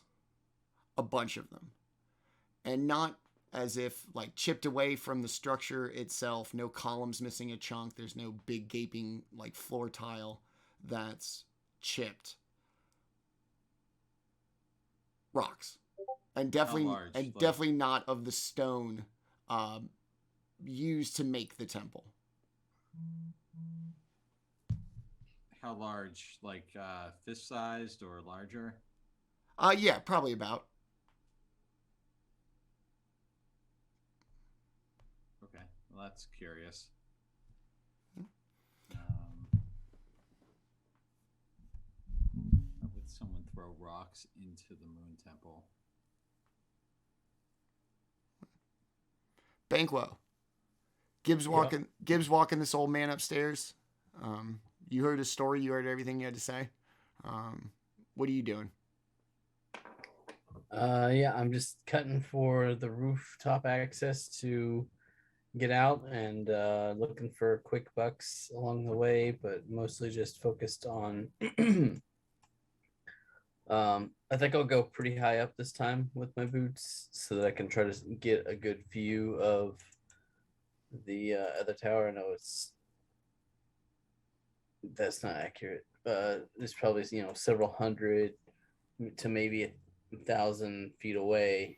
Probably about a quarter. It's a quarter mile, but it is one of the largest single buildings in town. Yeah. So it's up on a on a kind Do of. I see any perch. lights in any of the windows? No. Any smoke from any of the chimneys? Nothing. Any signs of motion at all? Nothing. Okay. Seagulls up in the kind of northwest corner, obviously over the pit, but that's really about it. Okay. Yeah. Then I will just be walking in the air, 120 feet up, so that I can keep messaging my pals on the ground. And yeah, that'll be it. Okay. Just walking along. Daemion? Damien's been working out like what the hell he's gonna do if he has to fight something that he can't look at and he's working it out with Peduncle and Thorn, come up with some sort of strategy. Hmm. And so now he's got Thorn riding around on top of his head to cover his eyes with his wings, should the need arise. So you're flying on Peduncle, and Thorn is essentially like Master Blaster with like the wings over you. This is pod racing. Master Blaster.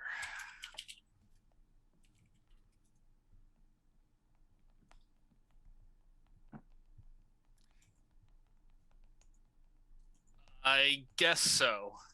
A quick Google search has given me some context. Ah, somebody never saw Thunderdome. I am still in my 20s, Manny. Okay. Whippersnapper.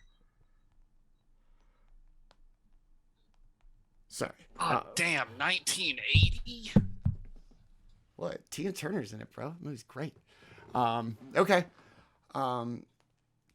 Gibb eventually returns. You make your way along the same path past the Colosseum, headed towards the Royal Palace. And even knowing what's inside and that there was this kind of, subtle rumbling, just the sounds of a large group of people now milling about, sort of. You can hear something a lot more rhythmic and definitive. It is not just the ambient sounds of existence. This is noise being made for a purpose. You cannot hear what it is, like specifically, but it is louder and it is much more organized, if that's a proper way of putting it, than what you heard on your way past this the first time.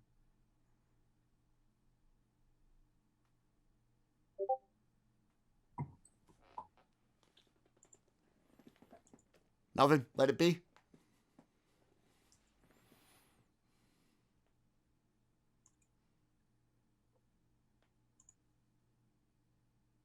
Mm.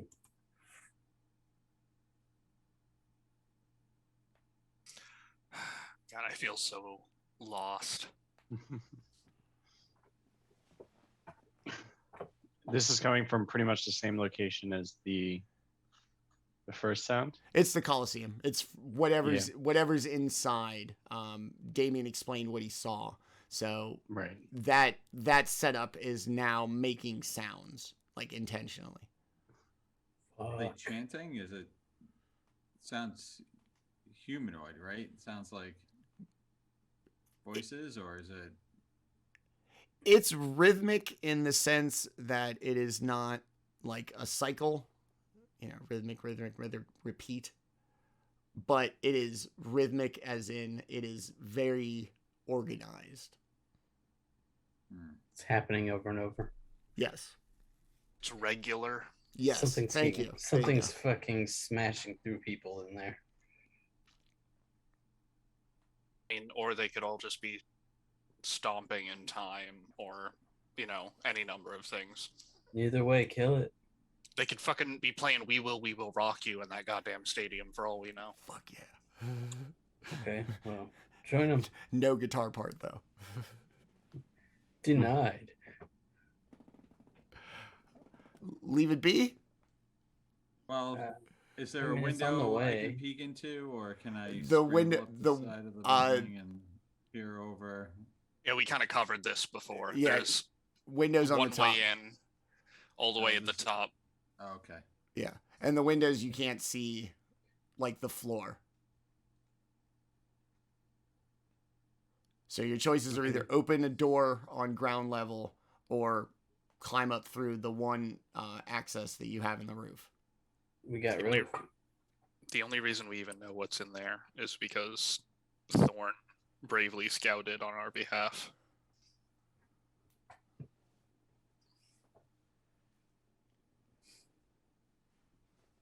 Leave it be? Yeah, essentially our choices right now are investigate that area with all the dangers that that entails, or continue to investigate elsewhere in hopes of finding an alternative lead. Can you send Thorn in there just to take a look while we all make our way towards the palace? I'd have to let him in because I kept the place, latched up so that nothing would leave. All right. I mean, do we want to try to find this garrison commander, or? See, I had thought that's what you guys had decided was the next step after talking to the old man.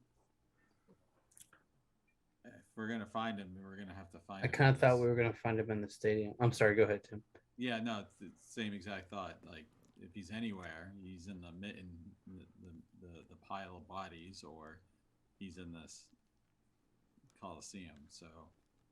So did the old man mention some place that was outside the city limits? Did we determine that was not worth investigating? I mean, he said that, the jungles of outside the city are dangerous, but I don't know if that's like a priority right now for us.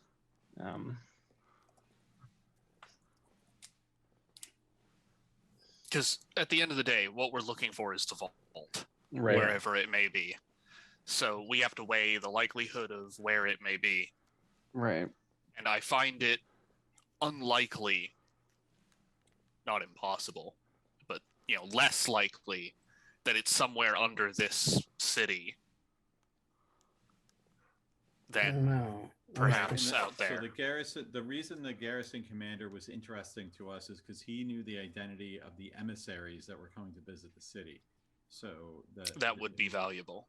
The emissaries were the lead, and I think knowing that information would be worth sneaking into the Coliseum or sending one of your companions in. Well, I mean, if we were going to try and have a conversation with somebody, I couldn't just. Sure. And we don't know what he looks like. Even if we did, if he's in that building, he's not in a talkative mood. Yeah, that was like my original thought was we were gonna find him with everybody else huddled up in there, but then like you just mentioned, it's all zombies basically. So if he's in there, he's probably out of reach. So if we expect to be able to talk to him, we'll have to figure out somewhere else. Like, I have nothing but intuition to base this on. Yeah, same. But that building screams trap. Like, they want us to go there. They are luring us there with sound. They left signs. They have done everything possible to lure us in there, which tells me, fuck that. Don't be there where they have all of the control. Are we still in the palace technically, or near the palace? You haven't made the trip yet. Yeah, I was about to say, we never went to the palace. Yeah. That has never happened. Yeah, you guys were waiting for Gib to walk the old man upstairs. Well, maybe we can find the identity of these emissaries somewhere else. And my first thought would be to check the palace.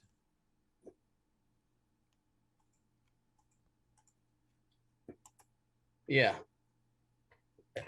Yes. And I think the sound from the stadium, from the Coliseum, is coming from our path to the stadium or to the palace. Yeah. So you can hear it, so do all that. It's like I said, it's obvious that you can hear it. And it is not the same sound as it was when you walked by. Yeah. We have to decide if we're stopping there at the Coliseum or if we're... No, let's go around. Yeah, as a matter of fact, something I didn't notice when we came through the first time, but it appears that there are some stairs or something here. Yeah. That'll allow us to go around, one way or the other without getting too close to there at all. Okay. Let's just let's just nope that one. Okay. Because I'm sure at some point we are probably going to have to go there. Yeah, but it's possible. until we've exhausted our other options, it really seems like a bad move. That place absolutely looks like it sucks. Let's find the potential for places that don't suck as bad. Yeah. We'll get back to the shitty trap later. Okay. Normally, Daemion would be fine with the, haha, they laid a trap. How dumb of them. Let's go fuck them up. But considering that trap is full of innocent civilians, Yeah. let's not Batman versus the Joker this up and maybe try and find a better way to handle this scenario. Yeah, Daemion will get mad if I fireball civilians for me. All right. And Gibb also, I think, would probably be Yeah. pretty upset. Yeah. So you Guys. give essentially like the north stairs headed towards the water, or the kind of south stairs headed towards the wall. Which ones do you want? Daemion Shit goes finds it relevant. sideways. Yeah, if shit goes sideways, I don't want to find my back up against the water. Okay. All right. Good enough for me. Yeah, it makes no difference to me. I can fly, so Okay. whatever you guys You, decide. you head Yeah. along down from these two like adjoining bluffs high up above the city, holding two very prominent buildings, into what seems like a smaller, like the local market, not the big place for trade and commerce that would come from like the docks, but where your average citizen, where they do their shopping. Same as before, everything's kind of abandoned and just left behind. All of the doors of every building have been left open. You're going to pass two gates, both of them with the same, not the same, but a similar arrangement of 6 green heads on spikes hanging above the city gates. Gith? Yes, the same as the first gate. Make your way, meander your way up to the high perch of the palace.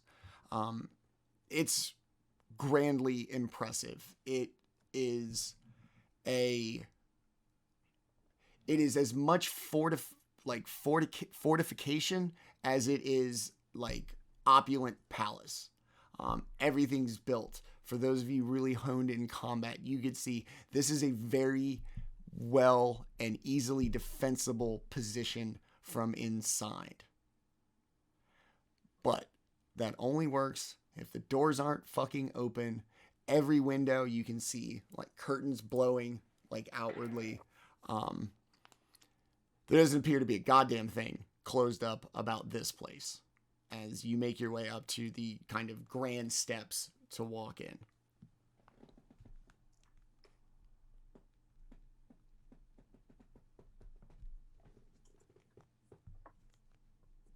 It's kind of disappointing, to be honest. I was hoping that maybe we would find somebody holed up here.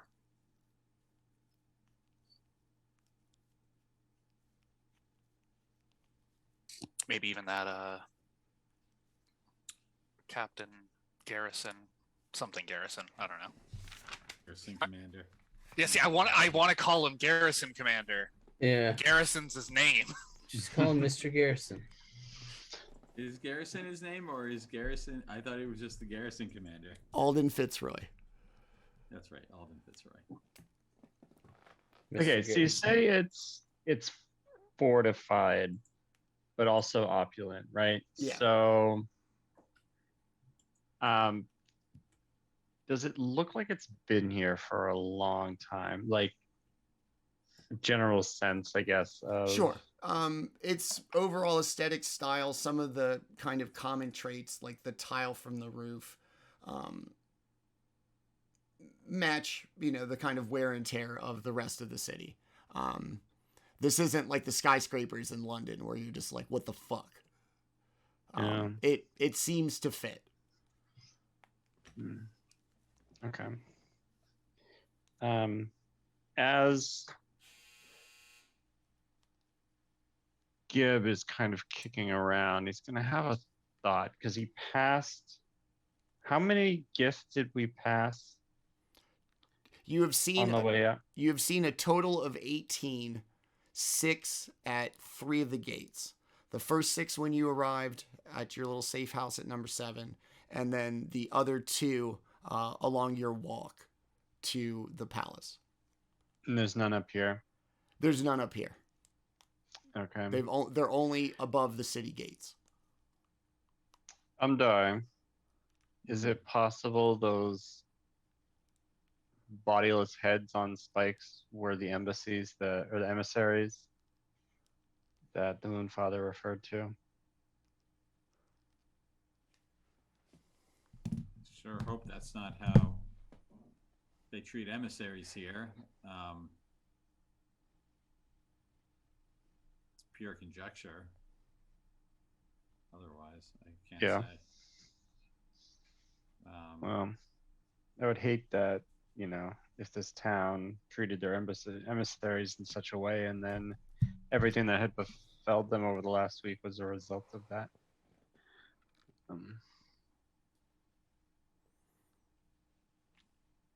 Just like everything else, Anyway. there's no motion on the palace grounds.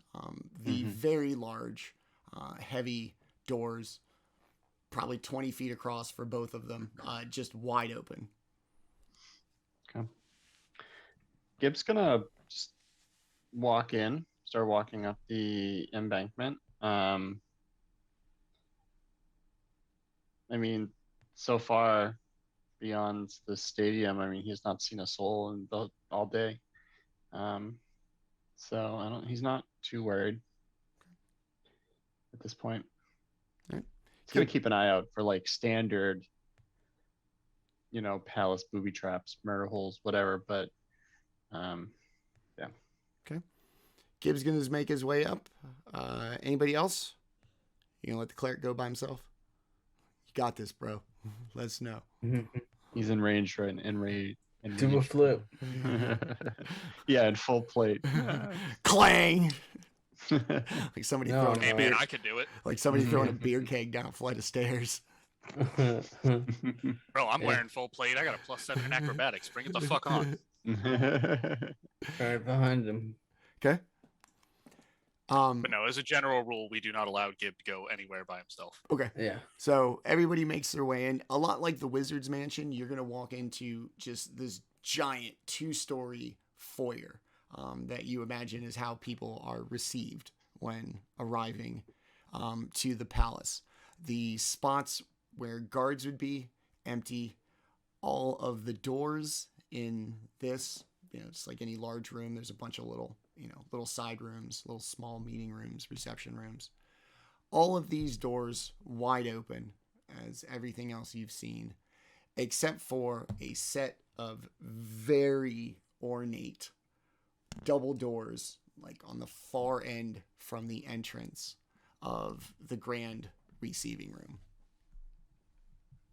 They're at the back of the receiving room? Yes. If it's a rectangle, you're at one short end. It's at, the other short end, but the long distance between.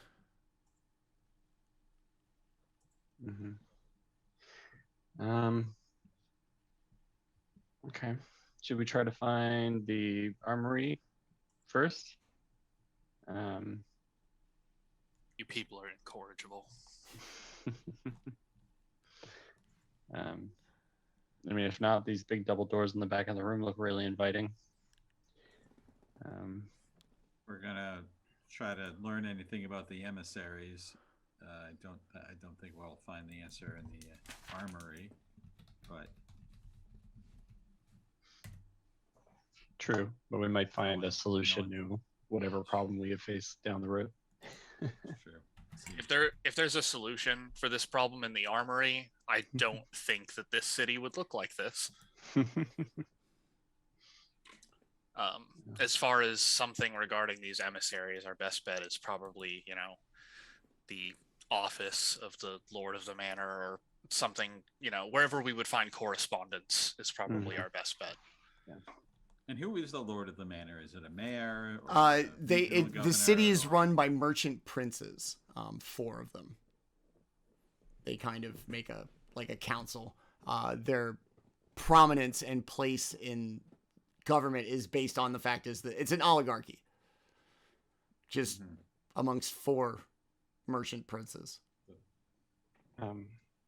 Okay, so is this palace more of an administrative center than it is? You like... can see like kind of 4 separate wings off of it, kind of each aesthetically significantly different from the other, with what kind of would be like a grand receiving room, council room, probably in the central part where official business probably gets done.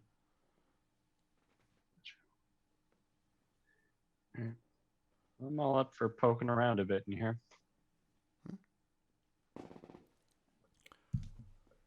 Would you like What do to we know about the princes in power before our arrival? Did we have any foreknowledge about the state of the ruling class here, or They're capitalists. did we come in blind? Like, did we Yeah, know the I mean, names I of don't anyone, or- unless anybody follows the comings and goings of one of the most far-flung places in Faerun. Yeah, times change fast for the merchant class, so I doubt that we'd have much of a pulse on the situation. All right, whatever wing's closest, I say we find the largest office and start looking for clues. All right, gang, split up. All right, everybody want to take one? That was a joke. We are not splitting up. Oh, okay. I was like, okay. It was a Scooby-Doo reference, Manny. I got it. I've been watching Scooby-Doo to go to sleep. It's on HBO Max, like the old school ones. It's great. Okay. I was just like, wow, we're really going to do this. Okay. All right, you guys. Nice plug. No, I just You're on maintain HBO that Max, they really adulted it up, huh? I maintain that the Scooby Gang is still the best analogy for this party. Probably. It's fairly accurate. If nobody else, I'm Shaggy. So yeah, you guys are gonna just go wing by wing, or what do you want to do?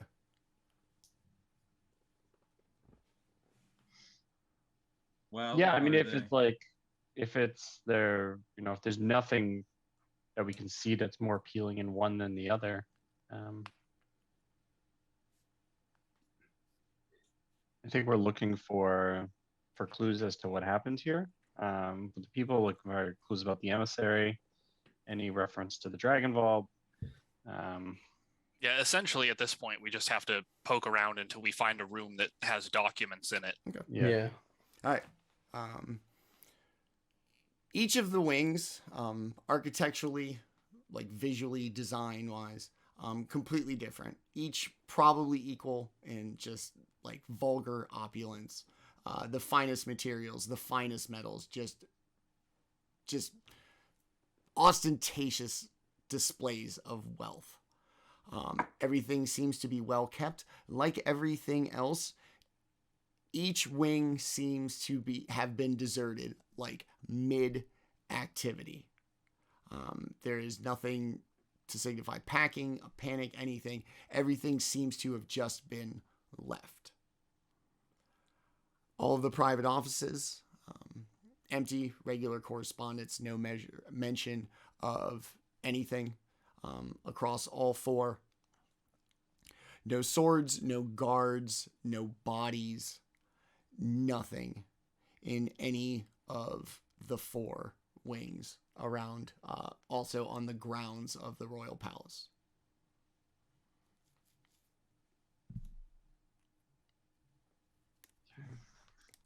So any documents? Nothing to anything listing to this.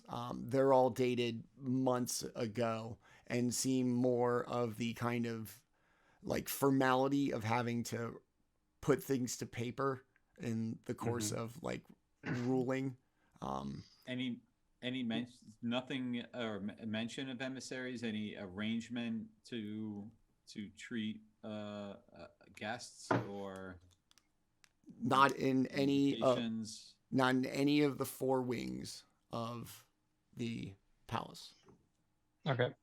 So we have 4 wings and then the grand entrance. and then hall, right? and then a closed set of double doors. Yeah. Okay. Well, Anything from the moon daddy, the moon father, what, lunar daddy? Any documents from the temple? Nothing. All right, well, I mean, fuck it then. But Uncle, cast drop kick on those double doors. mm-hmm. I'm actually gonna cast detect magic. Okay. As we get close to those doors. You won't see any on the doors, and if you were to look around, you know, it's a big room. If you you clicked it on and off at any point in it, nothing out of the ordinary. Like the occasional magical like item probably belonging to one of the merchant princes as they're rich, but nothing on the doors, nothing really of like out of place. Okay. Okay. Any interesting magical items? Not that I want to go shopping right now, but personal effects. Yeah. The door bursts open, and in the heat and light, you are overwhelmed by the sensation, smell, and taste on your tongue of metal. As the door swings open, you see a large marble table, 4 chairs on the other side, all facing the entrance. All 4 of them with bodies in them, dead. And on this side of the table, man in the body of a man in full plate, very ornate, but also functional for being hot as shit, lying dead with a piece of parchment in his hand. See, now that's interesting. Because of all the things we've seen so far, dead is not one of them. Yeah. Yeah, except the carcass dump outside the walls, but yeah. But this is the first bodies we've found, like dead bodies. So Gibbs gonna go over. He's not gonna touch anything. He's gonna try to look at this parchment and see if he can read it. It is.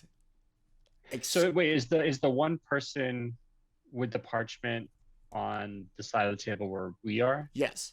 With his back to us? He'll be facing you. Okay. Everybody's facing you.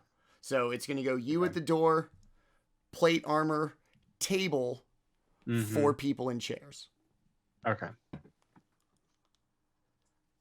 You're gonna walk up. The parchment is going to be like almost artistically well done. This is not a ends to a means of a way of communication. This is beautiful in the way that it is written. It is still in the common script.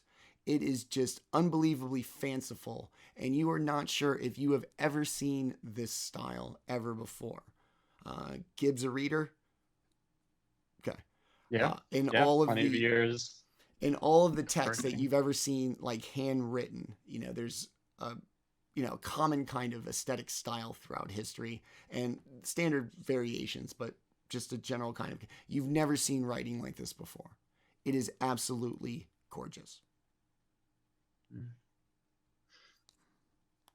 What is it? What can I see written? By signing this, you have offered your unconditional surrender to Illithrax. You will not follow nor patrol the rivers heading south, nor the surrounding holy sites. Any violation, act of aggression, or denial of this claim will result in the total enslavement of your people.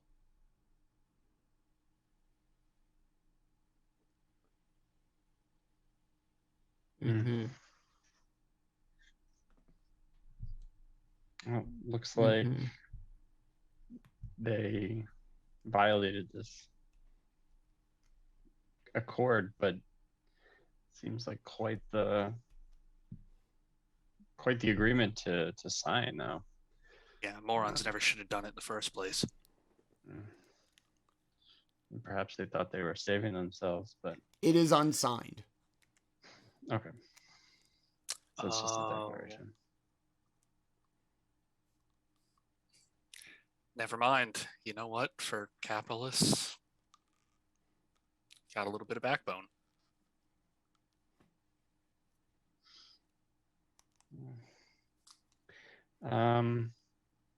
Okay, so we're assuming that the 4 dudes behind the table are the merchant council, right? They're all in, each one of them dressed in a color corresponding Right. with one wing of the palace, Mm-hmm. decked out in more jewelry than is entirely practical. That it is very clear that all of this is a flex. Yeah. Is this it turns to Umdar? Is this Mr. Garrison?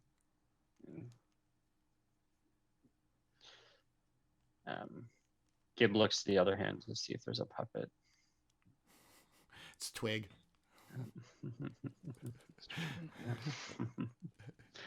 I don't know what Mr. Garrison looks like other than that he's Yeah. well, Mr. Fitzroy is the garrison commander. I haven't seen the uniform yet. Terrifying. Well, some force that's in alignment with Illithrax wiped out this entire city.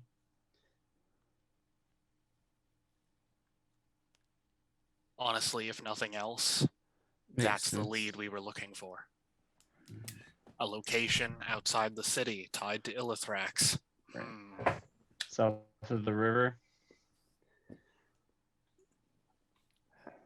I mean, unless one of you thinks there's something else worth investigating within the city limits, we should probably get going. I mean, I thought that maybe perhaps the Dragon Vault was here. Yeah, Just given what we know about the creation of these vaults, the purpose behind them, it doesn't make sense to put one so close to a population center. yeah, unless the city was built on top of it. I don't know how old these things are. They date back. All right, now it's been a while since we covered this information. I want to say it was 1700 years. 16, but yes. Yeah. Not bad for not having talked about it Yes. in like a year of real time. Yes. Oh yeah, town could disappear and reappear, but in that time. But no, I'm pretty sure that this city predates that. Gotcha. But yeah, Yeah, I mean, and even- a direction's a good clue. Do you remember what's the current year, Manny? And it's like, come on. The only thing we did with the timeline was move the events of Tyranny of Dragons back 1600 years. This is the time of whatever current is in 5e.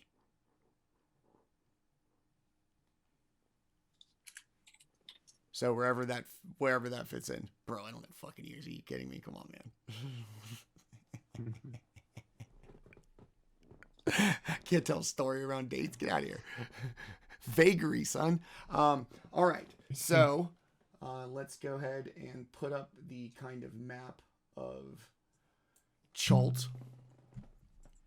You are going to be here. The letter is going to tell you to not patrol the rivers south. So this one or this one, nor the surrounding holy sites is how it's going to be written. Would any of us have an idea of what those holy sets are? I mean, none of us are from here, right? So No, I wouldn't have gone yeah. anywhere really past the ports unless I had reason to. Yeah. Banquo, you ever make your way out into the jungle? See what's what? He's been up one of the rivers, but not all the way to the lake. But it was just like little piddly, nothing serious. So now he doesn't really know what's down there. Okay, well, either one. How far did you make it? About halfway? Not even like river estuary, Okay. but he's heard legends and all that.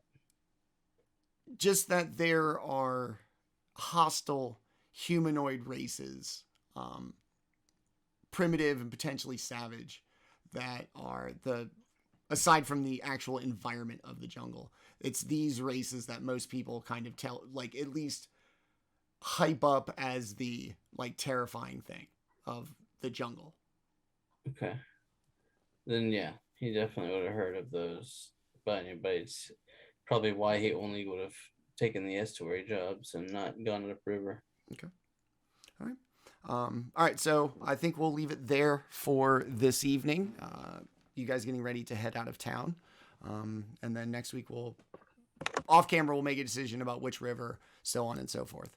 But yeah, so sorry for the late start. We gave you the added time on the back end. Every week we go through this.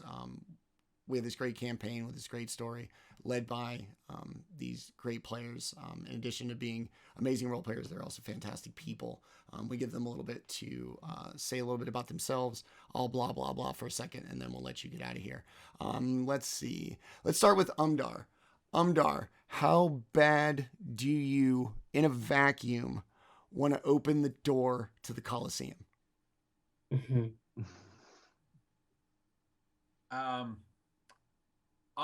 To be honest, Umdar doesn't want to go anywhere near the Colosseum until she knows what the power is. Okay.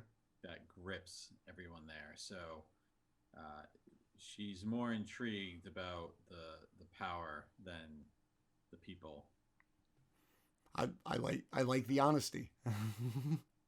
Whatever. Don't tell Daemion. That's fine. They're doomed. They're doomed. I want to know why. Awesome. And then tell us about our friend Tim. So I'm entering a pretty busy few months at work. So I took the day off and walked around in the woods for 2 hours with my dog, and had a nice relaxing day. And it's probably going to be the last on a Wednesday for a long time to come. So that's my life. That sounds awesome. 2 hours walking. It was a very nice day. What was the weather like up there? We had a bout of near summer like weather. Got up to mid 70s today. Ooh, I think. Nice. That's what it was here. And it was clear and sunny all day. All right. I'm jealous. Very nice. I'm glad you had a great day. I hope my D&D game wasn't stressful on top of your already relaxing, pretty dope day. This is a pretty relaxing D&D game. I didn't have to punch anyone. All right. Awesome. It was a nice change of pace. All right. Let's slide over. Banquo, what do you think about this power to potentially like enthrall people? You're kind of a bard. That's somewhat of your bag. Maybe not for nefarious purposes, but yeah, he's not especially fond of that kind of taking over people's freedom, but that doesn't mean he's not interested in knowing how it works. Okay, fair enough. And then tell us about our boy Nick. Yeah, I've been playing your games for a long time, and still haven't stopped enjoying it. Yeah, it's just not much change. Just been working here in Tennessee. Finally getting out of the quarantine and starting to get into holiday travel like the rest of y'all. Gonna have bumpy schedules for the next few weeks. So yeah, I'll do what I can. All right. I hear you. I mean, that's all we're all gonna do. But glad to have you, buddy. Thank you. Yeah, love being here. Daemion, you got the clues that you want. You're going to head out into the jungle. I have a feeling that Raz, the player, knows what's going on. Daemion figuring it out, thinks Damien's got it figured out. I mean, he's got pieces, Okay. and he's worked with less before. I played in your games before, Manny. I know. Okay. Like you said, He's smart and resourceful, but he's not the most intelligent. So can't be 100% sure yet. okay. All right. And then tell us about our friend Raz. Well, counter to what Tim said, I think the most relaxing D&D sessions are the ones where I do get to punch people. By comparison, this was actually really stressful because all of the things that we did have real consequences versus, oh, I just get to beat the crap out of this thing. Great. Fuck this ogre. Oh, people. Oh, empathy. Oh. Yeah, that instead I have to worry about an old blind man and an arena full of enthralled innocent people. And it's like, bro, this is relaxing for you? What the fuck? Yeah, I felt that way watching The Bear. I'm like, bro, how's this entertaining? I'm stressed the fuck out. Raz, as always, buddy, thank you for being here. And then last and not least, our kind of least character focused tonight. You essentially saw what is probably Vatican City, or at least an analog to it, of your faith. You met one of the most kind of devout, genuine, and connected people to your god, but also your temple was defaced, and everything's kind of, not looking so good with a kind of fateful prophecy. Is there anything about your encounters today that is a positive for Gib? Yeah, so Gib, has always operated from a, kind of a place of morality and doing what's right because it's what's right. But I think stepping into the temple today and seeing the destruction, it became deeply personal for him, and really just brought him into this at a deeper level. And his commitment is now flowing from not just his morality, but his personal desire to right this wrong. A dog in the race. Got it. Connection. That's what DMs do. All right, and then tell us about our friend Eric. Yeah, great session. Loved the chance to do some role playing. It was a lot of fun. So it was good to kind of stretch those muscles a bit. So I really appreciate it. Every time I join this game, it just gets better and better. So I'm always excited every week to play and looking forward to seeing what comes next. Awesome. Thanks, buddy. Thanks for being here. I love everybody who does this. They tolerate me and my kind of insane long ass storytelling, and to get their end of this kind of dynamic back is just so rewarding. And I have so much fun with you guys, and so thank you. So that's going to do it for us tonight. You can catch us. Actually, we're going to be off this Friday. I am playing Mr. Mom. My wife is out of town. But we will not do Dynasty of Dragons next week. We will be here for a show. It's going to be a little prequel to the campaign that is going to come out, that we are going to do after this. So surprise. Next week, we're going to do a one-shot set in the city of Waterdeep that is going to inform our players, should they stick around for our next campaign, about a little things that are going to start going on in that. So stay tuned for that. Little preview of our next campaign, the Waterdavian Affair. We're going to do a heist in Waterdeep, and I'm very excited for that.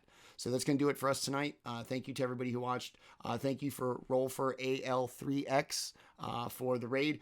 Good friend Daryl Sucks at Gaming, thank you for stopping by, my friend. To everybody who watched, thank you very much. To Roll Floral R3X, thank you for the follow. It's been great. We will see everybody right back here next Wednesday, 7 p.m. for a special one-shot with our regular cast. Thanks for watching. Good night.